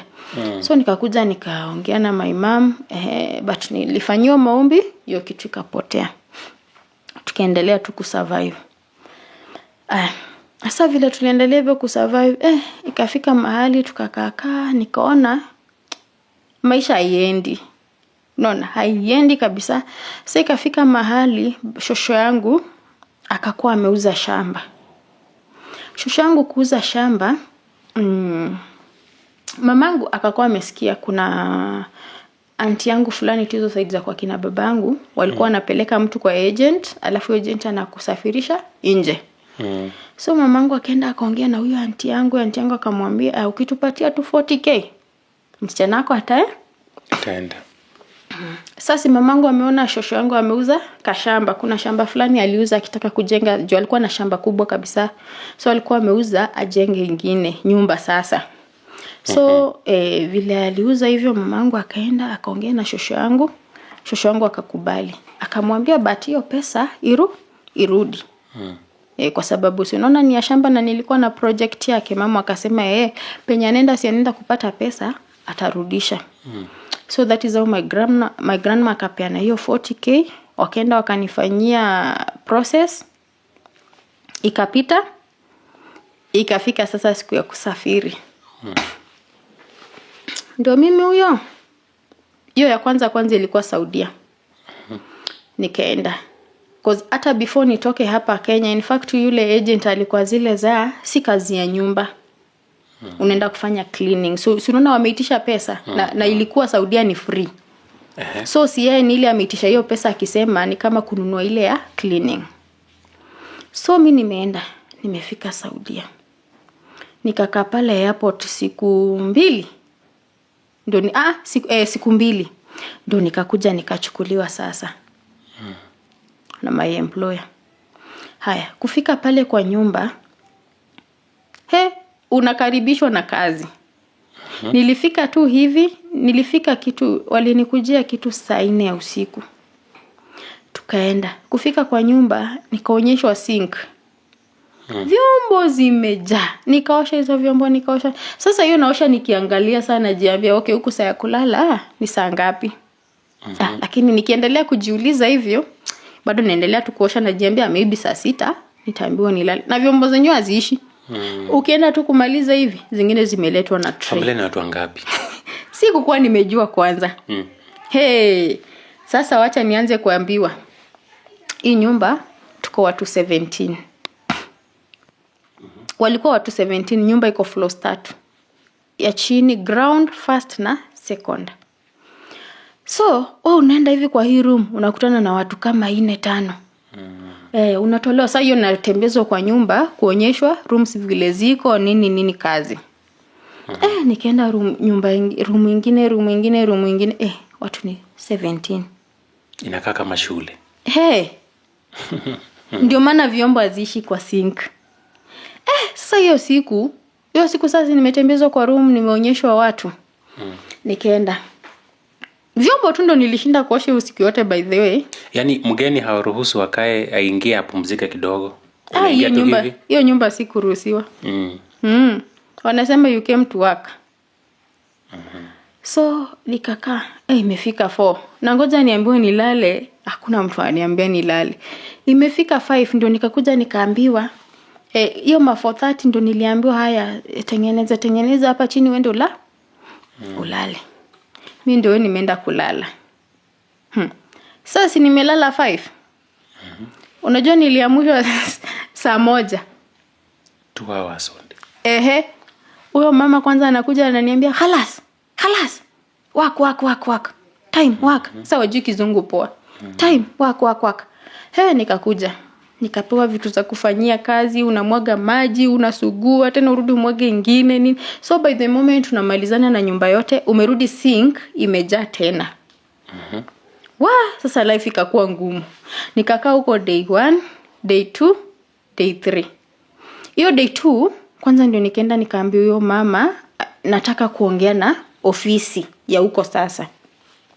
Cause nile sasa nataka kucomplain mimi sitawezana na hii kazi ya huku. Unaona? So ule mama akaniambia here no office, no call office. You finish 3 years, you finish 2 years, you go home. Kalas. No office. You come here work. Yani kinini yao ni broken English. You come here work, no go office. Mimi nikajiuliza, miaka 2 nitamalizia hapa kweli? Si mimi nitakufa. Alafu in that process nikiendelea kufanya hizo kazi, nimeoverwork mwili.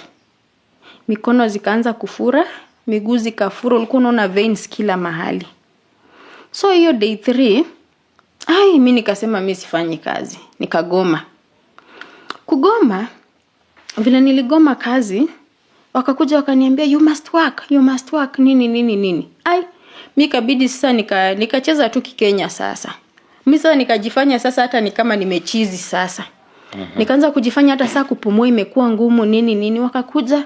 Wanakuja wananiambia nini mbaya, kuja ufanye kazi nini, sifanyi. So siku nilikuwa nimeamua hapa mbaya. Wanirudishe tu kwa ofisi. But wali take long before wanirudishe. But ikafika mahali sasa ndio sasa kuna kijana yake alikuwa anajua English. Ndio akakuja akaniuliza, you want to go office?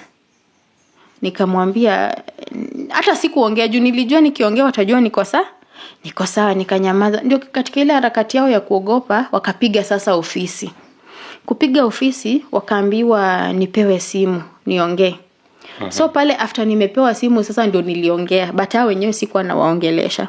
So kupewa simu kwa wale wa ofisi nikawaambia huku nimelemewa. Akaniambia tumeambiwa tu wewe ni mgonjwa, unataka kwenda hospitali? Nikamwambia but wewe mwenye alikuwa ananiongelesha alikuwa anajua kizungu.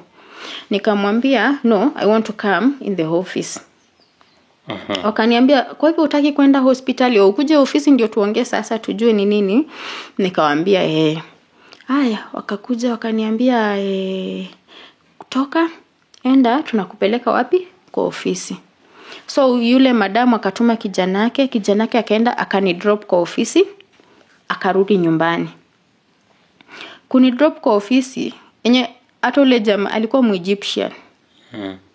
Akaniangalia nyote akasema hizo kazi ni mingi kwangu. Nilikuwa na kamwili kadogo. Unaona, so akasema hata nikaonyesha mikono nikaonyesha miguu vile zimefura. Wakaniuliza okay, unataka kazi nyingine? Mimi nikajiambia okay, hata huku nikitoka nirudi Kenya, ninarudi kufanya nini Kenya? Unaona, Kenya sina kazi, hakuna pesa yenye naweza pata, unaona. So mimi nikawaambia naweza taka kazi nyingine lakini family ndogo. Huyo jamaa akaniambia ni sawa, acha tutakutafutia nyingine. Nikalala that night. So kesho yake ndio baba, wanaitangwa baba, mzee wa nyumba. Baba akakuja, wakaongea huko nini. Sasa huyo baba akawaambia huyu msichana ni mimi ndo nilimleta huku, na kama kuna mtu juu walikuwa wamemwambia awache nipelekwe kwingine alafu yapewe mwingine. Ule baba akakataa. Akasema ni yeye alinitoa Kenya na mtu mwingine akinitaka pia yeye anitoe Kenya. So that is how nilirudi Kenya. Within hiyo wiki tu, hizo siku 3 hizo, hiyo ya 4 hiyo, mimi nimerudi Kenya. Juu alinilipia ticket by saa 8, nikakuwa nimepanda ndege, nimerudi. Kurudi hata watu walishangaa. Wakaniuliza, hata wiki ijaisha na umerudi nini? Lakini sasa sister yangu akaniangalia. Hiyo siku nilienda penye sister yangu, alinichekelea. Cause imagine hizo siku 3 tu lakini nilikonda. Mwili ilisha kabisa juu hizo makazi. Haya. So vile nilirudi hivyo, sasa si tukaanza kufuatilia ile ofisi sasa, kwa sababu kitu ya kwanza si walinidanganya. So mamangu akakuwa nile anawadai pesa yake. Cause alisema hamwezi kuwa mmenikulia hivyo pesa alafu mnipelekee mtoto penye anateswa, na hata mlikuwa mmesema ni kazi ya nini, si kazi ya nyumba. So ile mama office akamwambia, ni sawa basi, wacha tufanye hivi, mimi nitampeleka Qatar for free. Ile pesa yenye mlilipa hautalipa ingine tena, nitampeleka Qatar. Na huko Qatar penye anaenda ataongea na ule employer wake before aende. Wata communicate before aende. Haya. Siku take long by the way. Huyo madamu akanipigia sasa, huyo wa Qatar. Kunipigia walikuwa wanaongea tu kizungu poa. Akaniambia how are you? Nikamwambia niko poa. Akaniambia kuna watoto 3, akaniuliza unapenda watoto? Nikamwambia mimi napenda watoto. Akaniuliza uko na mtoto? Nikamwambia hata mimi mwenyewe niko na mtoto. Okay, tukaelewana. Kuelewana, sasa akajibu kwa ofisi amenipenda niende kwake. Tukafanya arrangement. I think ili take kitu kama 2 months. Hiyo arrangement ikifanyika. Juu alinicall hiyo around after 1 and 3 weeks, alafu in 1 week nikaenda. Sasa nimefika Qatar. Kufika Qatar, nikafika wakanikujia after 2 hours. Kunikujia, familia haikuwa mbaya kabisa, mama alikuwa mzuri. Watoto yes, unaonanga ni ile watoto wanakuanga kiburi mara ya kwanza, but mkizoeana mnakuwa friendly. So kufika nikakaka. Kwanza hiyo time nakumbuka kuna kale kadogo walikuwa hajaifanyiwa kazi na Mwafrika. So wamezoea wa Filipino. So unajua wa Filipino hizo ngozi zao. So kale katoto kalikuwa like vile kaliniona mara ya kwanza. Kakauliza mama yake. Kakamwambia, "Mami, can I touch her?" Sasa kanataka kuniguza.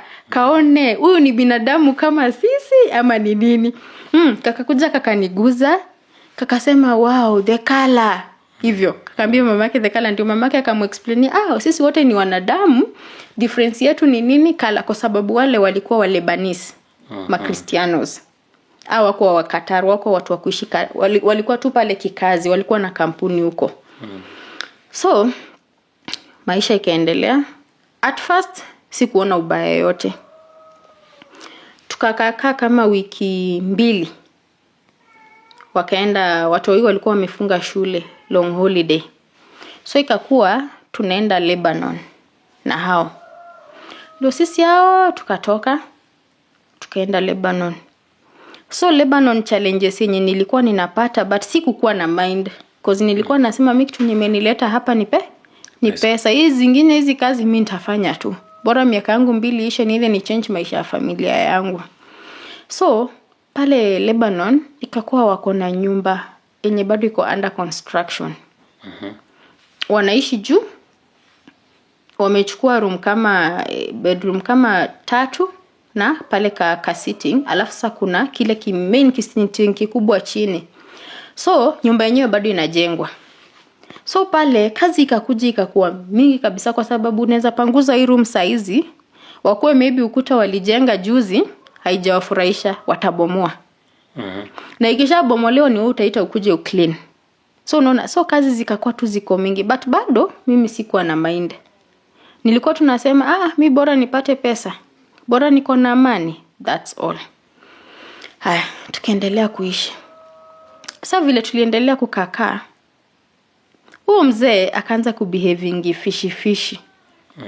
Unakuta anakaa hivi tukiwa tukisimama hivi, maybe tuko hapo sitting room wote tumekaa. So utaona ataangalia bibi yake, akiona bibi yake angali anakublinkia macho. Ana blink akismile. Mimi ninashinda. Mimi najiambia labda hiyo ndio maybe ako hivyo. Mimi sikuanga na zile negative thoughts za nini huyu mtu anafanya nini. Okay, so ulikuwa unakuta mara mingi tu anakuja anajismailisha, lakini wakati wenye anaona bibi yake hayuko. Alafu walikuwa wanapenda kuhost wageni. So nyumba ungekuta tu wageni wako 24/7. So hata kulala unakuta unalala less. Juu wakati wageni wako wewe ndio unafaa ukae hapo uwaundie hiyo coffee yao. Kuna ile coffee yao yenye wanapikanga. Uwajenge hiyo coffee yao, wageni wakishatoka basi ndio uende ufanye nini? Ulale. Tukamaliza huko Lebanon. Tukarudi Qatar, holiday ya watoto ikaisha. And that was sasa miezi 3 sasa imeisha. Tukarudi Qatar. Kurudi Qatar wakaniuliza hii pesa juu walikuwa mara ya kwanza walikuwa wameniongelesha wakaniambia tukikuwa tukikutumia pesa ya kila mwezi itakuwa expensive. So wakaniuliza okay, is it okay tukisanya every 3 months ndio tunakutumia pesa wapi? Nyumbani. Mimi nikawaambia ni sawa. So si pale tumerudi Qatar. Huyo mzee akaenda akanidepositia pesa yangu ya hizo miezi 3. Tukaendelea kukaa. Hii pesa inatumwa wapi? Nyumbani? Inatumwa nyumbani. Unapeana account. Nilikuwa na account huku. Ya Kenya. Okay. Sasa inatumwa nyumbani. Anaenda anatumanisha inafika. Sasa tukakaa. Zile tabia zake za kufinya macho kumbuka hazijaisha. Bado anakujanga, anafinya macho. So ikafika siku moja, mzee akakuja. Mimi niko jikoni, akanispank. Mimi nikamuangalia, nikamuuliza, okay, what are you doing? Ile nimechange sura sasa. Akaniangalia tu, akatoka akaenda. So from there nikaanza kukua ni kama niko moody na yeye. Unaona? Cause hizi ni ujinga gani ananifanyia. Na huko unasikianga ukicheza na mwana mwenyewe hata unaweza chomwa. Sasa hiyo siku sikapita hivyo, akakuwa amefanya hivyo. Sasa ikafika tena siku nyingine tena. Asubuhi tumeamka. Hiyo asubuhi kuamka akakuja. Watoto wako huko juu, mama yao huko juu. Hiyo sasa hata bado hawajaamka. Sasa juu mimi nilikuwa naamka earlier, niwatengenezee breakfast, niwapakie ma snacks, nini. Sasa akakuja pale jikoni. Nikiwa natengeneza hizo breakfast. Wale wengine bado wako huko juu. Mimi sasa nimekaa hivi, akakuja tena, akanispank. Akinishika, akitaka kunikisu. Mimi nikataa nikamwambia, no, you can't do this. Unaona, akatoka. Akaenda akapanda huko juu. Kupanda huko juu, akarudi. Kaniambia, who the hell do you think you are? I bought you. Nilikununua and you are just a housemaid. You are just nothing. You are nothing. Na unaniringia hapa. Unaniringia kama nani? You are a nobody. And naweza kufanyia kitu yote yenye nataka and there's nothing you can do. No, at that point ukaogopa. Ukaogopa. Sasa si kuogopa kwanza. Sasa kitu yenye iliniogopesha, kumbe msee ako na gun kwa nyumba. Unaona?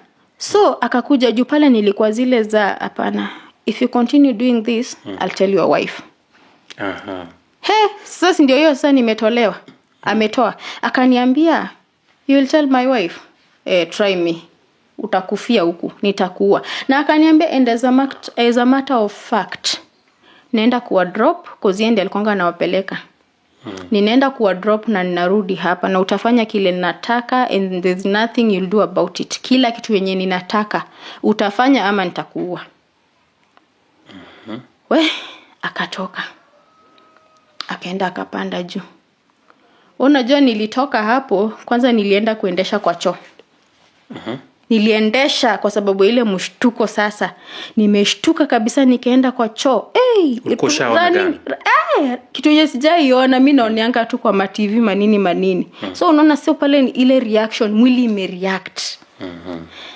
Nikakuwa na mshtuko ingine mbaya. Hiyo asubuhi hata wakamaliza.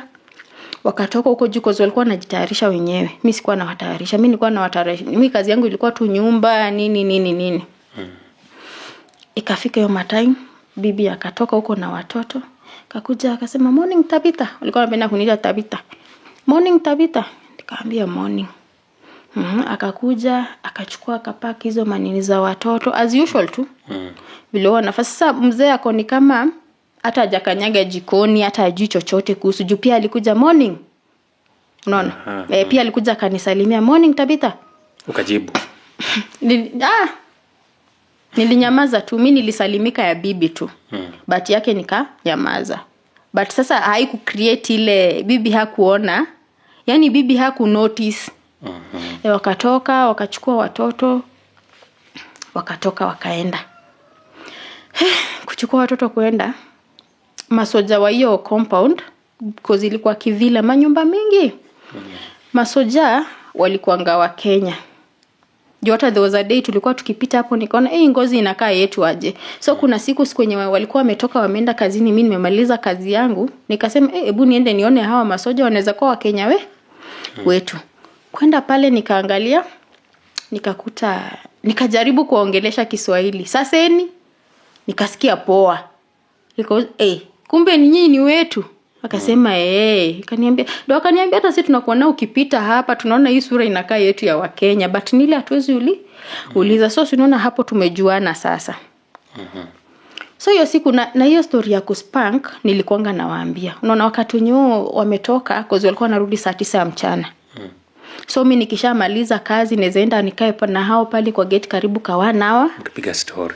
Tunapiga ka story narudi kwa nyumba. Sasa hiyo siku vile nilishtuka hivyo nikaenda sasa hapo. Hiyo asubuhi tu vile alitoka tu hivi. Nikaenda nikawaambia kila kitu yenye imehappen. Nikawauliza, sasa niambie bibi yake. Wakaniambia usijaribu. Kama unataka kuuliwa huku na usiwahi patikana, jaribu kusema. Mimi nikawauliza, sasa nifanye nini? Na wakaniambia lakini tena usitoroke. Juu ukitoroka huku nje watu urepiwa. Watu wako na manjaa huku. Utashikwa na hata makarao huwa wanarepu watu. So akaniambia the best thing usitoroke. Lakini wewe ngoja wamerudi, goma kazi leo, usifanye kazi. Weka tu hapo, ungoje na wakikuja sema tu unataka kurudi kwa ofisi. Haya, tukakaa hapo na nikamwambia gai na mwanaume amenipromise anarudi leo, mimi nitakuwa mgeni wa nani? Wakaniambia hata in the process tukiendelea kuongea by the way gari ya mwanaume ilipita. Nilikuwa tu hapo ndani, wakaniambia wewe ndio boss wako, hebu kaa huko ndani. Kaka akapita.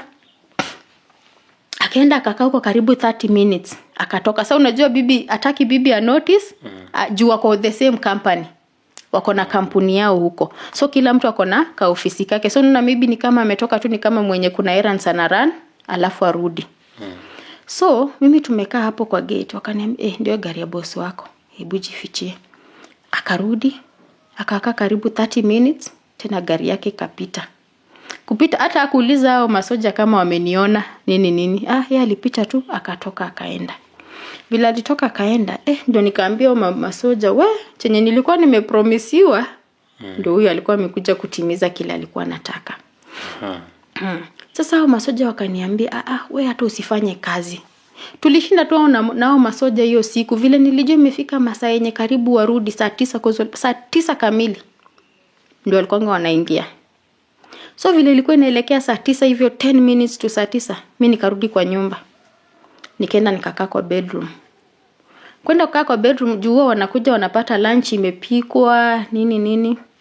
Wakaingia. Kuingia bibi akaingia, hii nyumba mbona iko vile tuliacha asubuhi? Akakuja. Akaniuliza, Tabitha are you sick?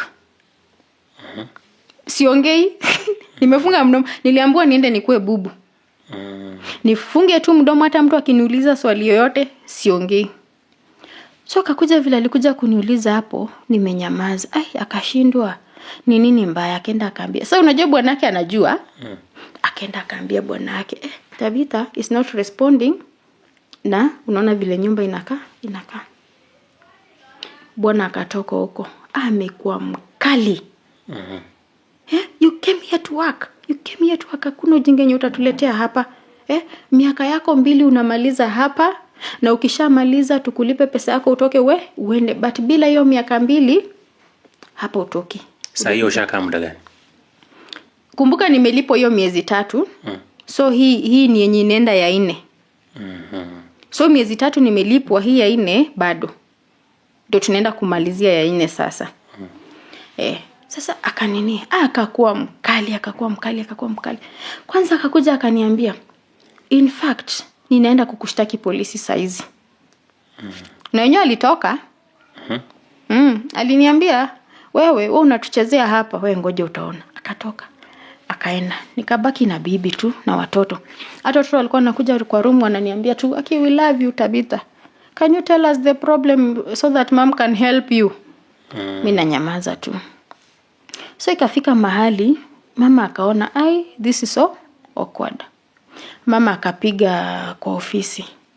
Akawaambia, huyu msichana mwenye mlinipatie bongeni na yeye muone shida ni nini.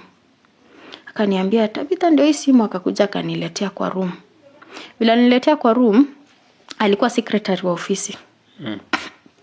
Secretary akaniuliza, "How are you?" Nikamwambia, "I'm fine." Sasa akaniambia, "Okay, ni shida ni nini?" Mimi nikamwambia kwa sababu wale maboys walinikataza. Wakaniambia nisijaribu kusema shida yangu nikiwa kwa hiyo nyumba cause nitageuziwa na mimi ndio nitaonwa mbaya. So mimi nikaambia huyo madam wa ofisi tu, nikamwambia tafadhali tu wanaweza nileta kwa ofisi explain huko. Akaniambia hapana, wewe niambilie tu hapa kwa simu tutatue kama ni shida. Mimi nikamwambia mimi siwezi ongelea kwa simu. Unaona? So vile nilimwambia siwezi ongelea kwa simu, akarudi akaniambia haya patia madam simu. Nikapatia madam simu. So madam akaambiwa haya ametaka kukuja kwa ofisi, so nyinyi mumlete tu tuone vile kutakuwa. So vile aliambiwa hivyo, kidogo huyo mzee akaingia. Akasema, wewe utaenda kuozea ndani sasa. Na ukikataa kunifanyia kazi, wewe unafungwa, nishaambia polisi. Unaona? But sasa si madamu ashaambiwa nipelekwe. So bwana alikuwa ni kama anapingana. But madamu akamwambia, wacha tu tumpeleke. Madamu akaniuliza, "Unataka kwenda na nguo yako ama unataka kuacha?" Mimi nikamwambia, "Nitabeba tu bag yangu." Okay, wakaniacha nikaenda, nikapack bag. Tukaenda wote. Tukafika kwa ofisi. Kufika kwa ofisi, kitu ya kwanza hata ni Mungu tu alinisaidia cause kitu ya kwanza niliambiana pale kwa ofisi, niliambia huyo secretary before tuendelee chochote, waangalizi manguo zangu isisemekane kuna kitu nimechukua. So hata secretary ndiye alikuwa kutoanisha manguo, wakiangalia, wakakuta kila kitu iko sawa, hakuna kitu yao. Haya, after hapo sasa secretary akaniuliza ni nini mbaya. Mimi nikamwambia hapana, mimi nitakwambia tukiwa peke yetu. Unaona? Ndio mzee alikuwa ni nini mbaya huyu msichana anatusumbua? Ni nini mbaya huyu msichana? Sasa mzee ndiye alikuwa mkali all the way. Anatusumbua kwa nini? Haya. Secretary akawaambia sasa juu hapo sasa nilikuwa nalia sasa. Ni machozi tu. Secretary akawaambia, nyinyi basi endeni nilale na yeye leo, by kesho tutakuwa tumepata solution. Wakaambiwa haya, but madam sasa unaona madam ako blank, hajui chochote. So madam alikuwa ananiuliza tu, "Kwani Tabi tulikukosea?" Mimi namwambia tu utaambiwa tu na huyu madam. Haya, wakatoka wakaenda. Kutoka kuenda, sasa secretary tukakaa ikafika saa kwenda nyumbani. Juu ofisi walikuanga tu na room ya watu sasa kulala tu. Tukaenda naye mpaka huko nyumbani, juu manager hakukua. Kwenda naye tukafika pale, akaniambia sasa ndiye akakuja akaniuliza, "You are crying?" Nikaona siwezi nikakuuliza ukiwa unalia. Haya, sasa nielezee kila kitu. Nikielezea huyo secretary kila kitu, akaniambia, lakini hiyo ni mbaya, lakini sasa vile umefika hapa kwa ofisi, hakuna kitu atakufanyia. Unaona? Tutakupeana tu kwa mwingine, uende kwa employer mwingine ufanye kazi. Kesho yake wakapigiwa simu. Wakaitwa wakaambiwa wakuje. So secretary akaniambia, wewe enda ukae tu, kulikuwa na room nyingine hapo fulani hapo kando. Akaniambia niende nikae kwa hiyo room yaongee nao. Wakakuja vizuri, wakaanza kuongea, secretary akawaambia kile nimemwambia. Unaona? So pale mzee akaanza kukua mkali, akaanza kukana, akaanza nini, ndio secretary akaniita. Secretary kuniita, nikakuja. Akaniambia, saizi usiogope, sema tu kila kitu yenye umeniambia. Mimi nikasema. Mzee akaanza kusema, msichana ananionaje? Kwani mimi naweza taka mtu kama huyu? Unaona, sasa akaanza kuchange maneno. Mimi naweza taka mtu kama huyu nini? Ikakuja tu ikakuwa mambo mengi, wakatoka kama wamekasirika.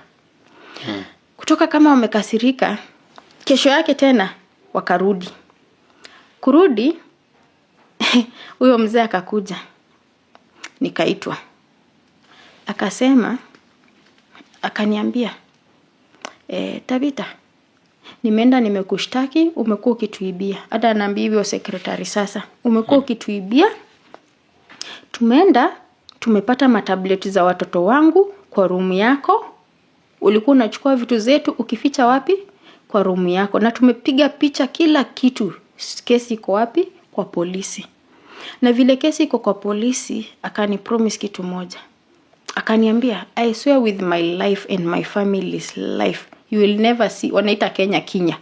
You will never see Kenya again. I'll use all the amount of money I have. You will never step there. You will rot in prison. Hivyo, na wakatoka. Sasa hapo si nimeshtuka sasa. Nimejiuliza ni nini ilinileta huku jameni. Sasa nikalia. Ule secretary akakuja akaniambia hakuna kitu nyota kufanyia as long as uko hapa kwa ofisi. Si tuliangalia vitu zako. Mimi nikamwambia, hata ndio nikaambia secretary, si of course fingerprint ya hiyo nyumba kila kitu ni yangu. Cause ni mimi clean. So itakuwaje, si mtu anaweza chukua tu hiyo kitu abebe hivi na karatasi naenda yake kwa room. Cause ningekuwa wa kuiba, si ningetoka naye. But hizo ziko kwa nyumba yao. So inakuwaje anasema ninaiba? Ndio hata secretary akasema hapana, hiyo vitu hata mimi najua ni kuplant wameplant. But hakuna kitu yenye watakufanyia. So alafu kutoka hapo wakakuwa wameitishwa passport yangu. Wakazima simu. Hawakuwahi na saa hiyo manager wa hayuko. Manager wa hiyo ofisi. So nilikaa kwa ofisi 1.5 month. Niko tu. Kuna mtu atakuja 1.5 months.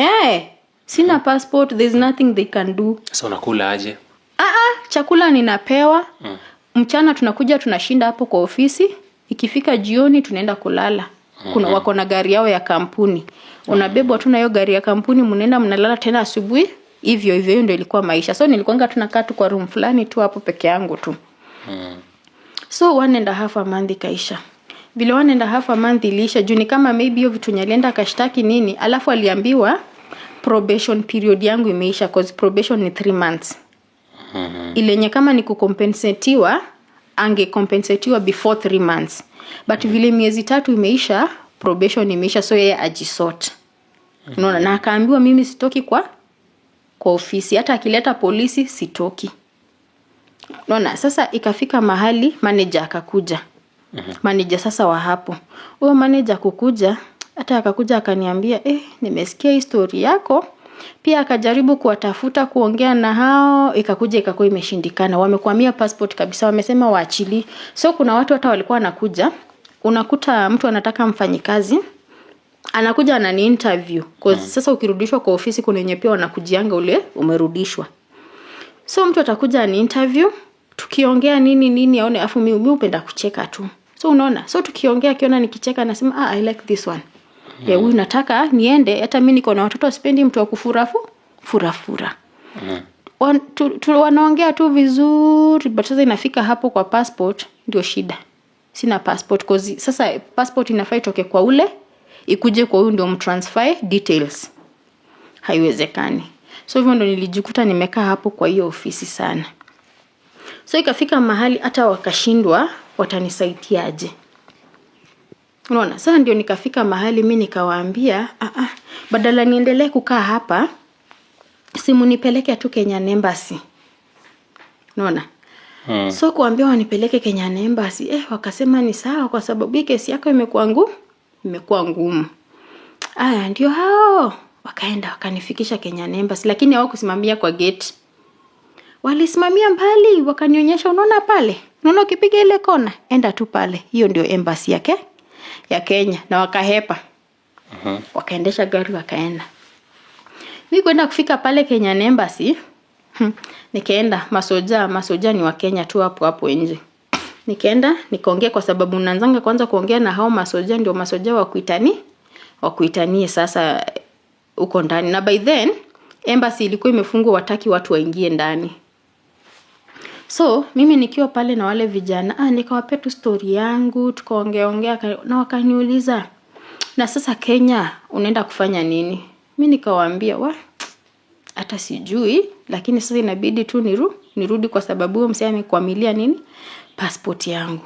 Wakaniambia, huku nje si kuna kwanga na wasichana runaway na wanafanya tu kazi. So kaniambia, wewe fanya hivi, wacha tukuconnect na dem fulani, huyo dem tunamjua atakutafutia job.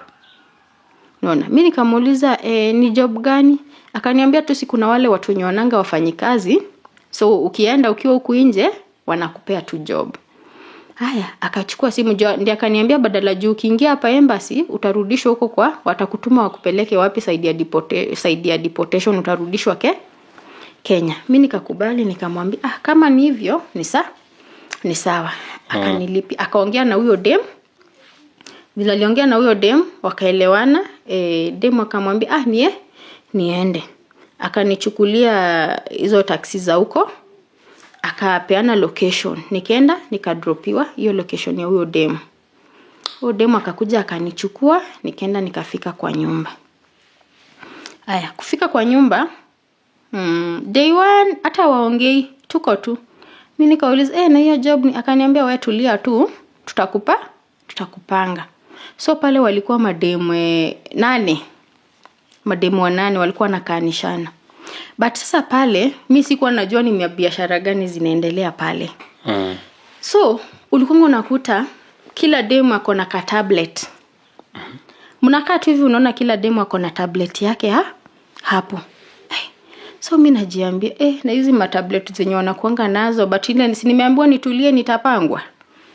Mimi nikakaa tu nikanyamaza. So nikakaa nikamaliza, ikakuwa almost a week. Ndio sasa huyo mmoja akakuja akaniambia, hapa unajua hizi nyumba zenye watu tunakaa huwa tunalipa rent. Na vile huwa tunalipa rent, wacha tukuonyeshe kazi yenye utafanya, juu hapa tunalipanianga rent. Kila siku kila mtu anatoa share yake, ndio ikifika end month tunalipa rent. Mimi nikamwambia haya ni sawa.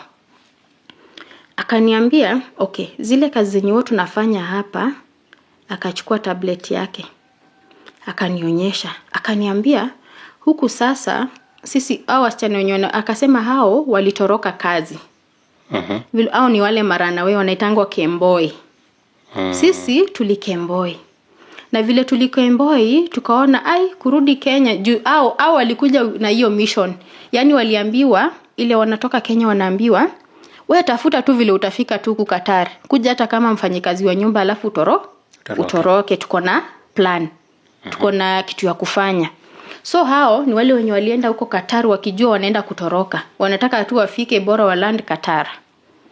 So akakuja akaniambia, kwanza sasa sinishamueleza story yangu yenye imehappen. Na nimemwambia pia home vile kuko nini. Akaniuliza hata sasa ukitaka kurudi Kenya utasaidika nini? Sisi watu saizi tuko na pesa. Akaniambia mimi hapa hata nimemaliza miezi 3. Nishajenga maploti huko Kenya. Na niko na over million ndani ya account yangu.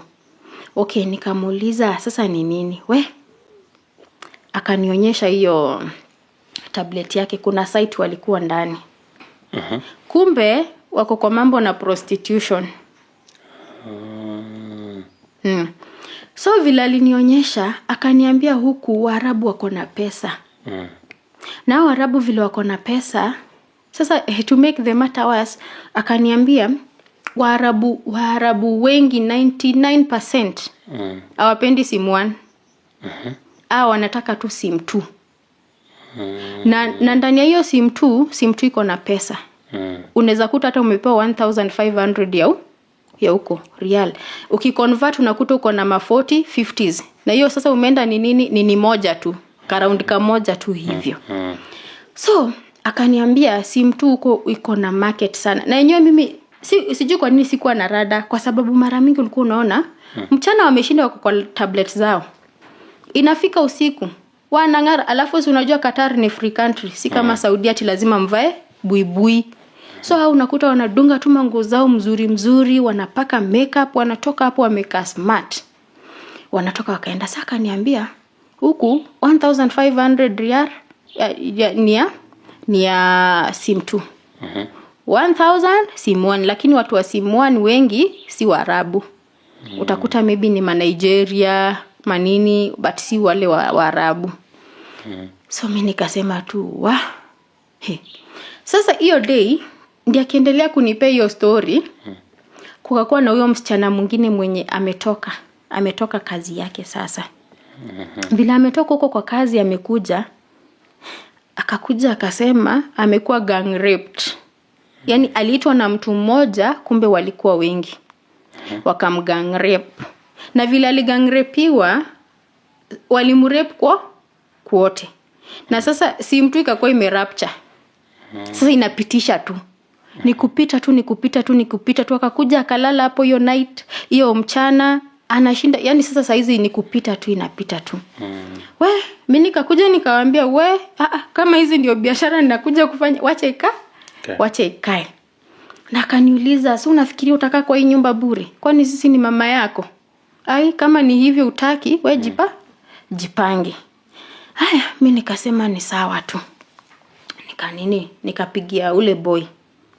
Nikamwambia, wewe kuniambia, I wish ungeniambia tu direct ni nini unaongelea, nikuwe nimejua unanituma wapi.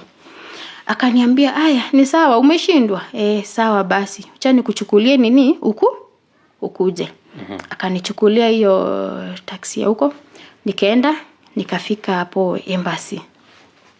Kufika embassy ndio akakuja wakaniambia, ni vile tu hatungekuambia ukweli, but wasichana wengi huku wenye wamekemboi, hizo ndio kazi zao. Yes, kuna wale wamekemboi wanaendanga kazi, but wengi wenye wanakemboi, hiyo prostitution ndio kazi yao. So after tumeongea hivyo, mimi nikamwambia hapana, mimi hiyo sitawezana.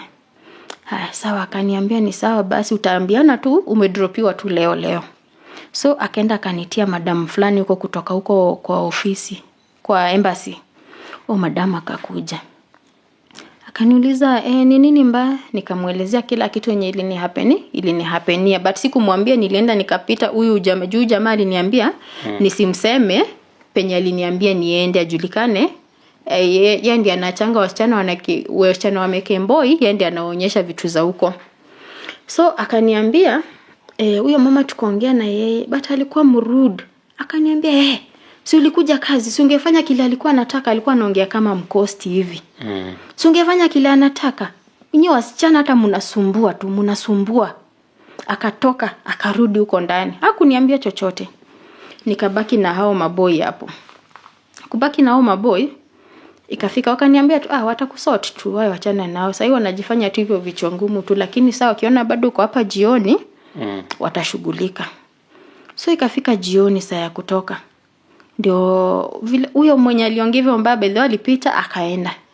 So kukakuja na mwingine hapo ndani. Ndio akakuja akasema, huyu msichana bado wako hapa na tumeambiwa story yake. Hujasaidiwa? Akamwambia hapana, bado. Akakuja akaniambia, sasa hii nini yako? Wewe fanya hivi, tutakuchukua. Juu sasa hatujui tutafanya nini na wewe kwa sababu saizi haturuhusiwi wasichana kulala embassy. So akaniambia tutakuchukua, twende na wewe, nitakupeleka police station. Alafu after police station akaniambia ukishaenda police station tutakuja kukuona kesho. Unaona? Hiyo ndo language yenye alitumia. Bila niambia tutakuja kukuona kesho. Tukaenda akaniambia nini nipande gari yenye walikuwa nayo. Nikapanda. Wakanifanya tu the same way. Unaona vile ofisi ilinifanya? Pia wakafanya tu the same way. Wakasimamishia gari mbali. Wakanionyesha direction. Enda hivi. Ukishaingia huko ndani, watu wajui Kizungu. Enda tu pale reception sema go home.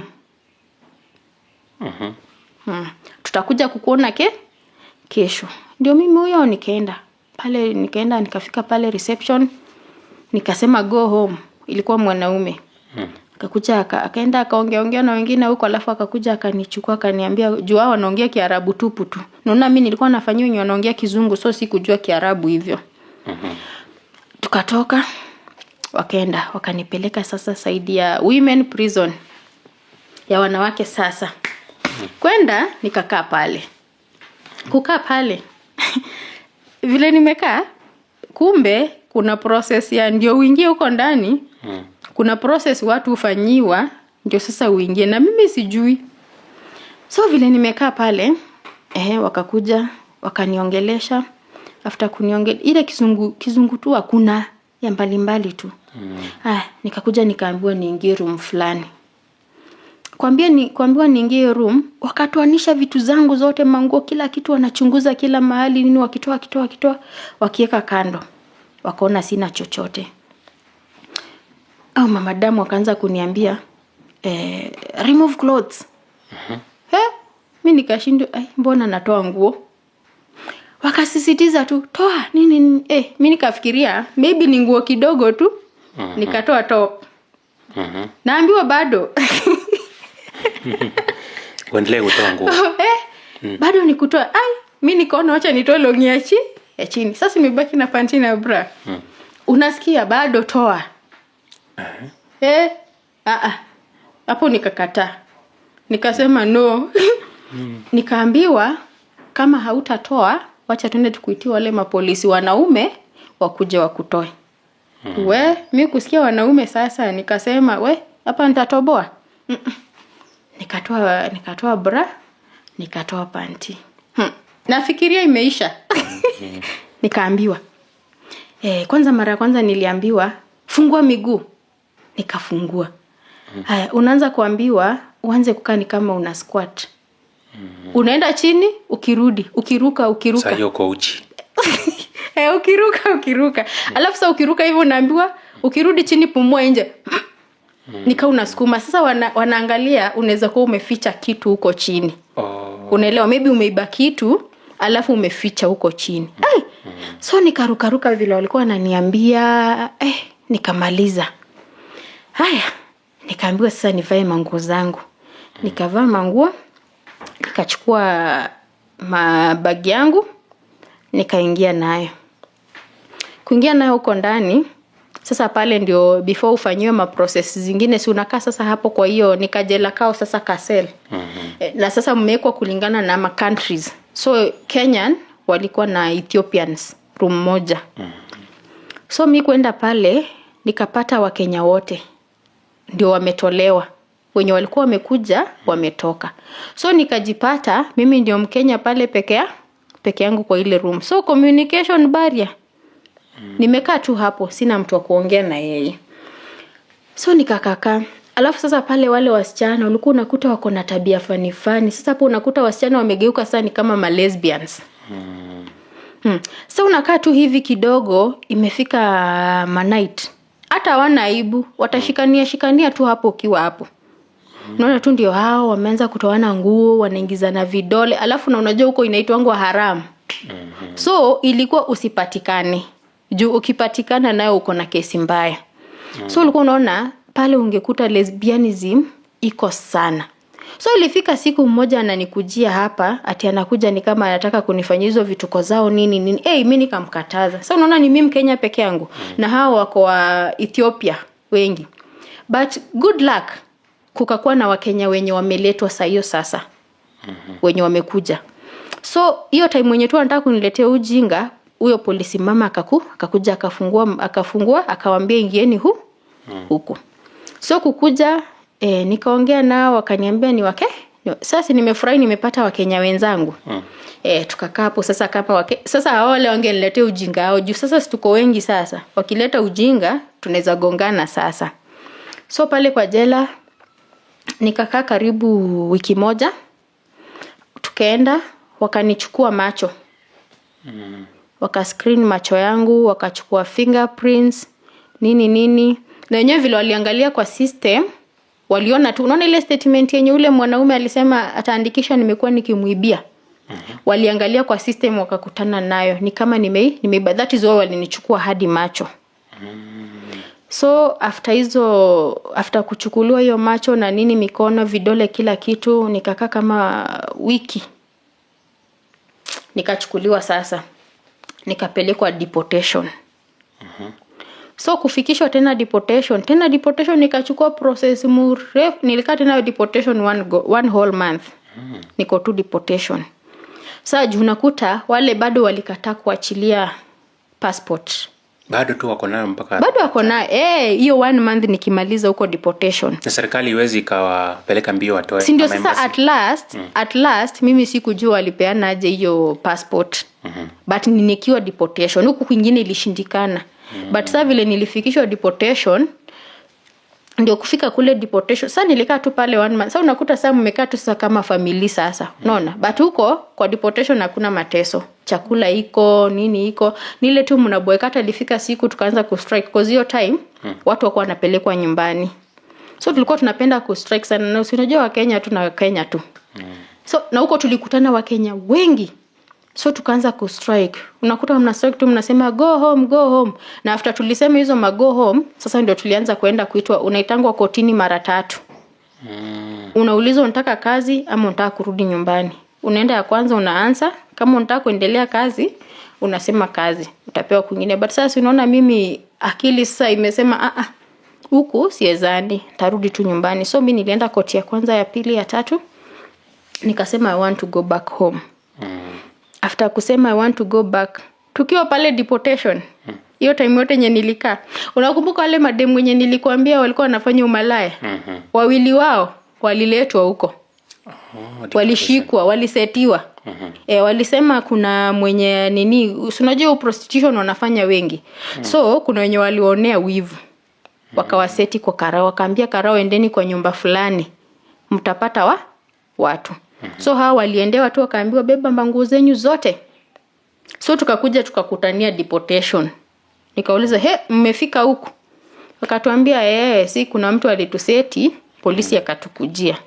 Akatuleta huku. Lakini sasa mademu wenyewe walikuwa madoo.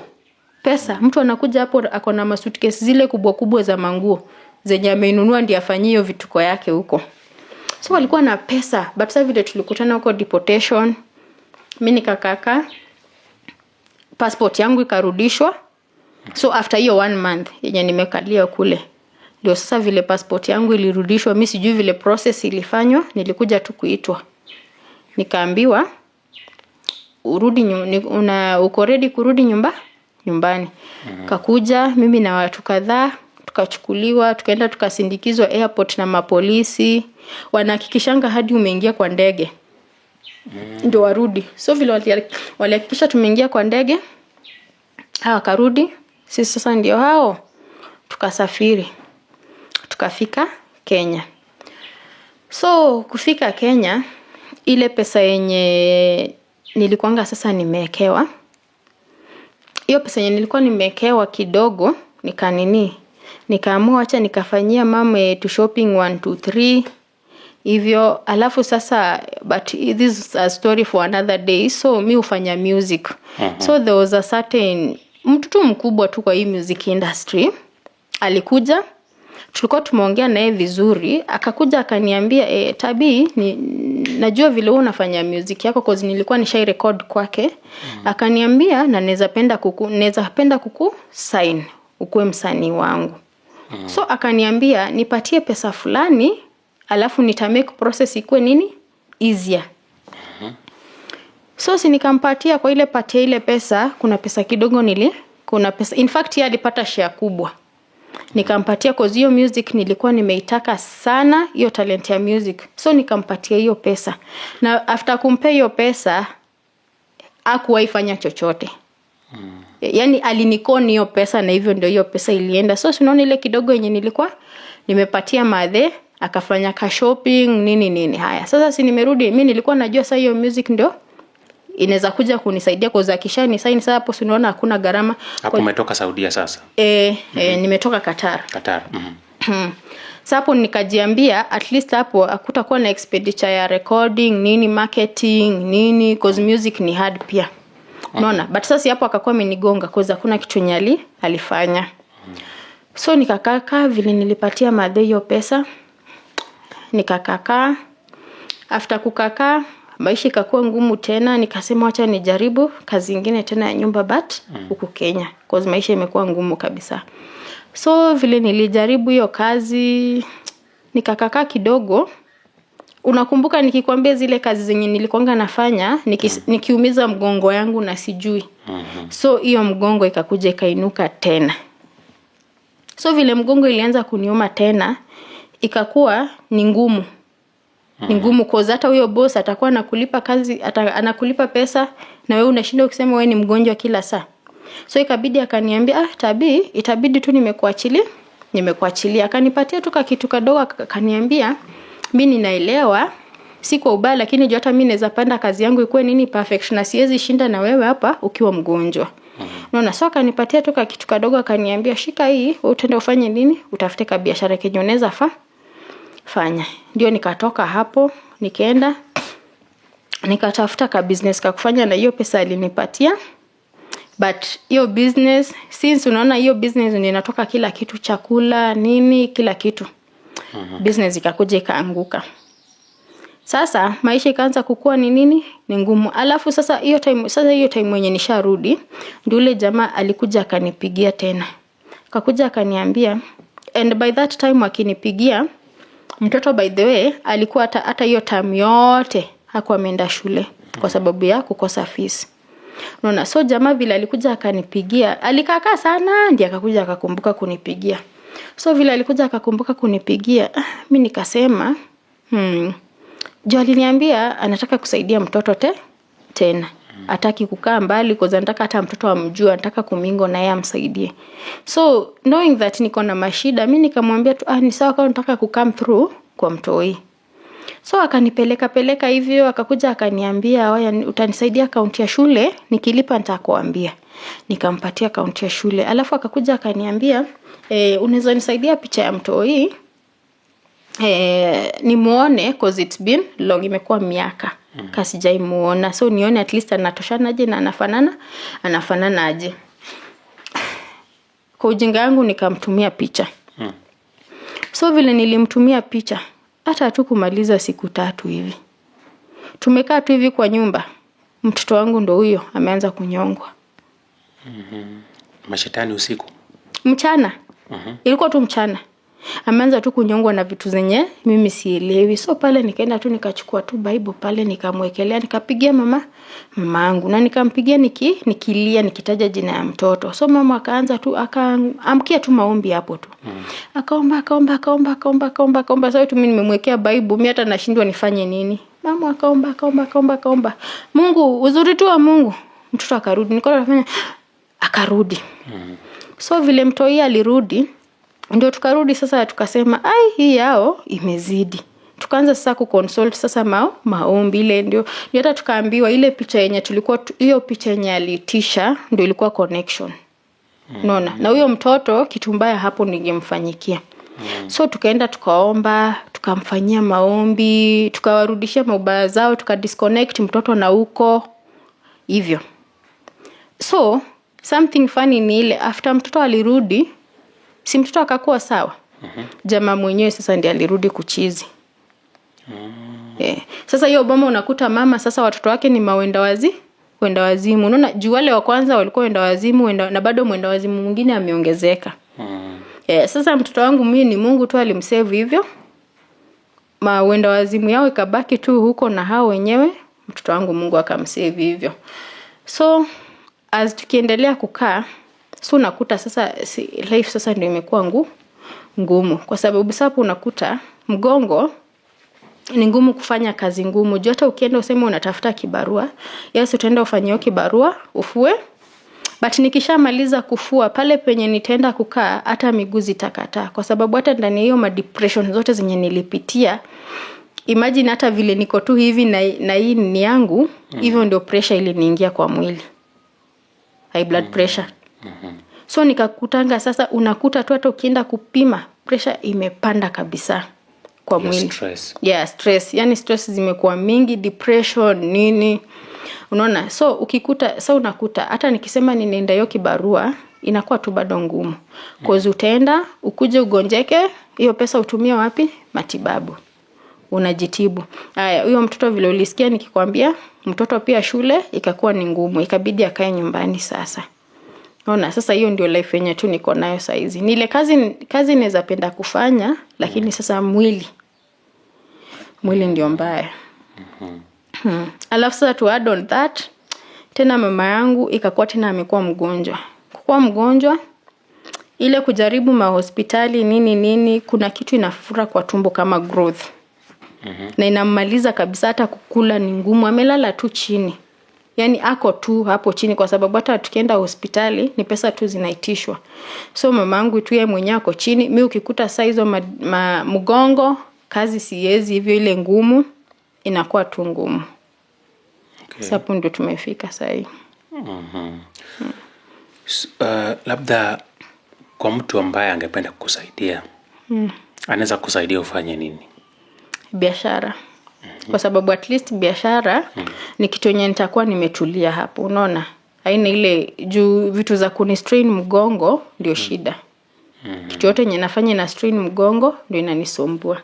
Sasa nikiona biashara hiyo itanisaidia kabisa, at least itanisaidia hata kama mtoto, at least hapo nitaweza kusomesha mtoto. Biashara aina gani? Ikwe cosmetics, hii ya mango inaitwa je boutique. Hiyo ndo napenda. Cosmetics or boutique, one of them. Okay. So kwa yule mtu ambaye ametazama hii story na kuanzia mwanzo hadi mwisho na amefika hapa, na labda angetaka kuongea na wewe moja kwa moja, anaweza tumia njia gani? Okay, namba yangu ya simu ni +2547 05 890 993. Okay. Sawa, asante sana kwa muda wako. Hii story najua kwamba kuna wale ambao wameitazama na kuna mafunzo ambao wameweza kupata. Nitaweza pia kuweka namba yako kwenye comment ili yule ambaye ameguzwa, ametazama hii story, amejifunza mambo kadha wa kadha na angependa kusupport, ataweza kufikia kwenye hiyo namba. Asante sana, pole sana, umepitia mengi. Asante. Na kila kitu kitakuwa sawa. Asante.